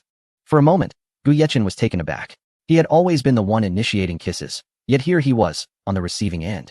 You have quite the audacity, he exclaimed, quickly regaining control and deepening the kiss with fervor. 3 hours later, Gu Yechen felt invigorated, all weariness erased. Ji Qingzi, content and flushed, nestled against his chest, radiating allure. I must return to Shanghai soon. I have to go to Kyoto tomorrow, Gu Yechen said, a hint of reluctance flickering in his heart, his tone tinged with affection. Ji Qingzi understood that she could not hold Gu Yechen back. He bore greater responsibilities, the lives of countless people resting in his hands. As his partner, she refused to act selfishly. I understand. Take care of yourself, and be cautious, she replied, suppressing her own reluctance, striving to keep her voice steady. Not wanting to distract him, Gu Yechen stayed with Ji Qingzi for half an hour before preparing to depart. Rest well. I will come to take you to Kunlun Mountain soon, he said, caressing her face and placing a gentle kiss on her forehead. He then turned to leave, his silhouette embodying strength and resolve.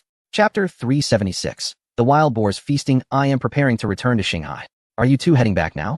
Upon reaching the rooftop, Gu Yechen observed Su Haoran and his companions still engrossed in their cultivation, emanating faint yet palpable waves of spiritual energy, akin to ripples that illustrated their diligent efforts. Su Haoran gradually withdrew from his practice, glancing at Gu Yechen with a hint of reluctance in his eyes. Are we leaving so soon? His voice carried a trace of dissatisfaction. He had hoped to cultivate a bit longer, yearning to seize that fleeting inspiration. Shi Qingyan also ceased his cultivation, turning his gaze toward Gu Yechen, his eyes reflecting inquiry and a touch of hesitation. The spiritual energy here is rather sparse. You two might as well return to Shanghai and find a mountaintop rich in energy for your cultivation. Gu Yechen shrugged, his gaze drifting toward the horizon, his profound eyes seemingly capable of piercing through layers of clouds to perceive the abundant spiritual energy hidden among the mountains. Indeed, Su Haoran snapped back to reality, suddenly realizing how naive his earlier thoughts had been. Situated within the city, surrounded by steel and concrete, the spiritual energy was naturally thin, far inferior to the lush mountaintops. Then let us return, Su Haoran exclaimed, his eagerness to resume cultivation igniting his desire to achieve the dream of flying with a sword, a scene he cherished most dearly. Filled with anticipation and longing for the future, Su Haoran yearned to discover an exceptional place for cultivation, to swiftly enhance his abilities. With a wave of his hand, Gu Yechen summoned Su Haoran's vehicle to the rooftop in an instant. Then, with a mere thought, a dazzling flying sword materialized before him, its brilliance reminiscent of the stars. Gu Yechen stepped forward, his demeanor graceful, and appeared directly atop the thunder sword. Let us depart. Gu Yechen glanced at the two, a surge of powerful spiritual energy enveloping them, lifting them gently onto the flying sword while effortlessly stowing away the car. Sword flight. Su Haoran, witnessing Gu Yechen and Apos' formidable prowess, was overwhelmed with excitement. The scene he had longed for materializing before his eyes, so vivid it nearly compelled him to cheer. Are you envious? Shi Qingyan chuckled, patting Su Haoran and Apos' shoulder, his eyes brimming with yearning. Su Haoran nodded vigorously. Of course, I dream of such a thing. His gaze remained fixed on the flying sword beneath Gu Yechen, filled with desire. Shi Qingyan chuckled lightly. Then you should cultivate diligently. I've heard that sword flight requires at least a foundation building stage, and we haven't even broken through to the refining stage yet. Upon returning to Shanghai, Su Haoran dove headfirst into his training, disregarding everything else, completely immersed in the world of cultivation. Gu Yechen also invited Han Chuxia, Ning Qianxue, and Li Ruoyan to the British mansion. At this moment, Gu Yechen sat comfortably on the sofa of the mansion, leisurely sipping tea. Jiang Qingyan stood behind him, gently massaging his shoulders while casting concerned glances in his direction. Xiao Cheng, you've worked hard. Her eyes were filled with worry. To her, Gu Yechen appeared as a towering mountain bearing immense pressure, grand yet heart-wrenching. Xiaoyan, do not fret. I am already a golden core practitioner. This is merely trivial for me. Gu Yechen grasped her hand, gently pulling her close to his chest, embracing each other tightly, savoring their warmth. I never imagined that in coming to this world, I would encounter you all. These are the happiest moments of my life. Gu Yechen planted a soft kiss on Jiang Qingyan's cheek, that gentle peck brimming with affection. As long as you are happy, that is what matters. I have no demands, but you must take care of yourself and protect yourself. Jiang Qingyan caressed Gu Yechen and Apos' cheek, her demeanor and tone imbued with tenderness, her voice capable of melting even the hardest of substances. It's all right. No one in this world poses a threat to me. Gu Yechen replied with a smile, his confident expression radiating composure, for he truly stood at the pinnacle of the world, unshakable. Just then, Han Chuxiao, Ning Qinxue, and Li Ruoyan entered together. Yechen, Han Chuxiao called softly, her eyes lighting up before curving into crescent moons. Gu Yechen regarded them warmly. Please, have a seat. They gathered around, filling the room with a cozy ambience. The situation outside has become increasingly complex. The effects of spiritual energy resurgence are growing more pronounced, Han Chuxiao remarked. Her brow furrowed with deep concern. What is happening? Upon hearing her words, Gu Yechen furrowed his brow, his expression turning serious. My uncle mentioned that yesterday in the park, a group of wild boars encountered some people and ended up devouring several of them. The special police were eventually dispatched to shoot them. Yet it took 5 bullets to bring them down. Han Chuxiao recalled the gruesome scene with trepidation, as if it were unfolding before her eyes. The room fell silent, tension thickening in the air as everyone absorbed the gravity of Han Chuxiao's account. It appears that the resurgence of spiritual energy is beginning to impact ordinary residents' lives. Jiang Qinyan expressed her concern. Such incidents will become increasingly frequent. Relying solely on the military will hardly suffice. Gu Yechen stood resolutely, his gaze unwavering as he addressed the women before him. Moving forward, I shall impart cultivation techniques to you, enabling you to embark upon your own paths of cultivation, thereby ensuring your protection. With that, Gu Yechen instilled the techniques directly into their minds, meticulously detailing the various precautions they should heed before allowing them to commence their training. At this point, it was already 4 in the afternoon. In the South China Sea, the standoff persisted. The military might of the Eagle Sauce Nation had nearly mobilized entirely, with aircraft carriers and warships resembling iron behemoths densely arrayed across the South China Sea, exerting tremendous pressure on Huagua. Fire a missile at Guangdong province to show them the consequences of offending the Eagle Sauce Nation. A general stood on the command ship, gazing toward Huagua with a scornful smile. Huagua would no longer dare take action, for the Eagle Sauce Nation and Apos' navy had nearly deployed its full strength, everything under his control. Yes, General. A soldier acknowledged the command, swiftly operating the weapon systems. A missile shot forth with devastating intent, hurtling directly toward Guangdong province. Guangdong is a vital economic province for Huagua, home to 2 first-tier cities, making it of utmost importance. Should it be struck by the missile, the consequences would be catastrophic, inflicting immense losses and suffering upon Huagua. Commander, the Eagle Sauce Nation has launched a missile toward our Guangdong province, targeting Guang City. If it strikes, a third of the city may be obliterated, a soldier reported urgently, beads of sweat dotting his forehead. Chapter 377. Ice Interception Missile intercept immediately and retaliate. The commander's face darkened as he issued the order, his voice laced with fury, instilling a sense of urgency in all present. Understood. The soldiers sprang into action, their eyes brimming with unwavering confidence in striking the enemy. However, the latest missile deployed by the Eagle Nation carried dispersive warheads, showcasing formidable penetration and destructive capabilities that posed significant challenges for interception. 2 minutes later, the missile had yet to be intercepted, leaving many in astonishment. Despite the fact that the interception weapon utilized by Huagua was not the most advanced, it should not have been so easily breached. The once confident soldiers now bore expressions of disbelief. Commander, interception has failed. The missile is only 2 minutes away from Guangqing, a soldier reported, urgency in his trembling voice. Sweat beading on his forehead, his eyes filled with anxiety and fear. What is happening? The commander, taken aback, furrowed his brow, his expression a mixture of confusion and rage. His gaze fixed intently on the radar screen, as if he could pierce through the missile. The missile seems to be a new type, evading our interceptors, appearing to be specifically designed against our nation, the soldier said gravely, his hands clenched into fists, wishing he could leap forward to intercept it himself. Immediately initiate another interception. We cannot allow the missile to enter our territory, the commander reiterated decisively. Meanwhile, in Kyoto, the Dragon Lord entered the operations room, his demeanor serious and authoritative. His steps were measured, each one exuding confidence. The situation is not ideal. The Eagle Nation and Apos' missile has breached our defenses. Commander Huang is organizing a new round of interception. The military district commander reported, his tone heavy, as if burdened by a weighty stone. The Dragon Lord and Apos' brow furrowed in concern. Could this be the Eagle Nation and Apos' new equipment? His voice reflected uncertainty, his eyes glinting with contemplation. Notify ICE to ensure the missile does not strike Guangdong province, and inform the missile units to retaliate against the Eagle Nation's naval vessels. The Dragon Lord commanded resolutely, his stature tall and his gaze fierce, embodying Huagua's unwavering resolve. I knew Huagua would never be able to intercept our new missiles. On board the aircraft carrier, a marshal scoffed, utterly dismissive of Huagua's interception capabilities, his face alight with pride and arrogance. Marshal, Huagua has begun to retaliate. They have launched 2 missiles targeting our naval vessels, a soldier hurriedly reported. Intercept immediately.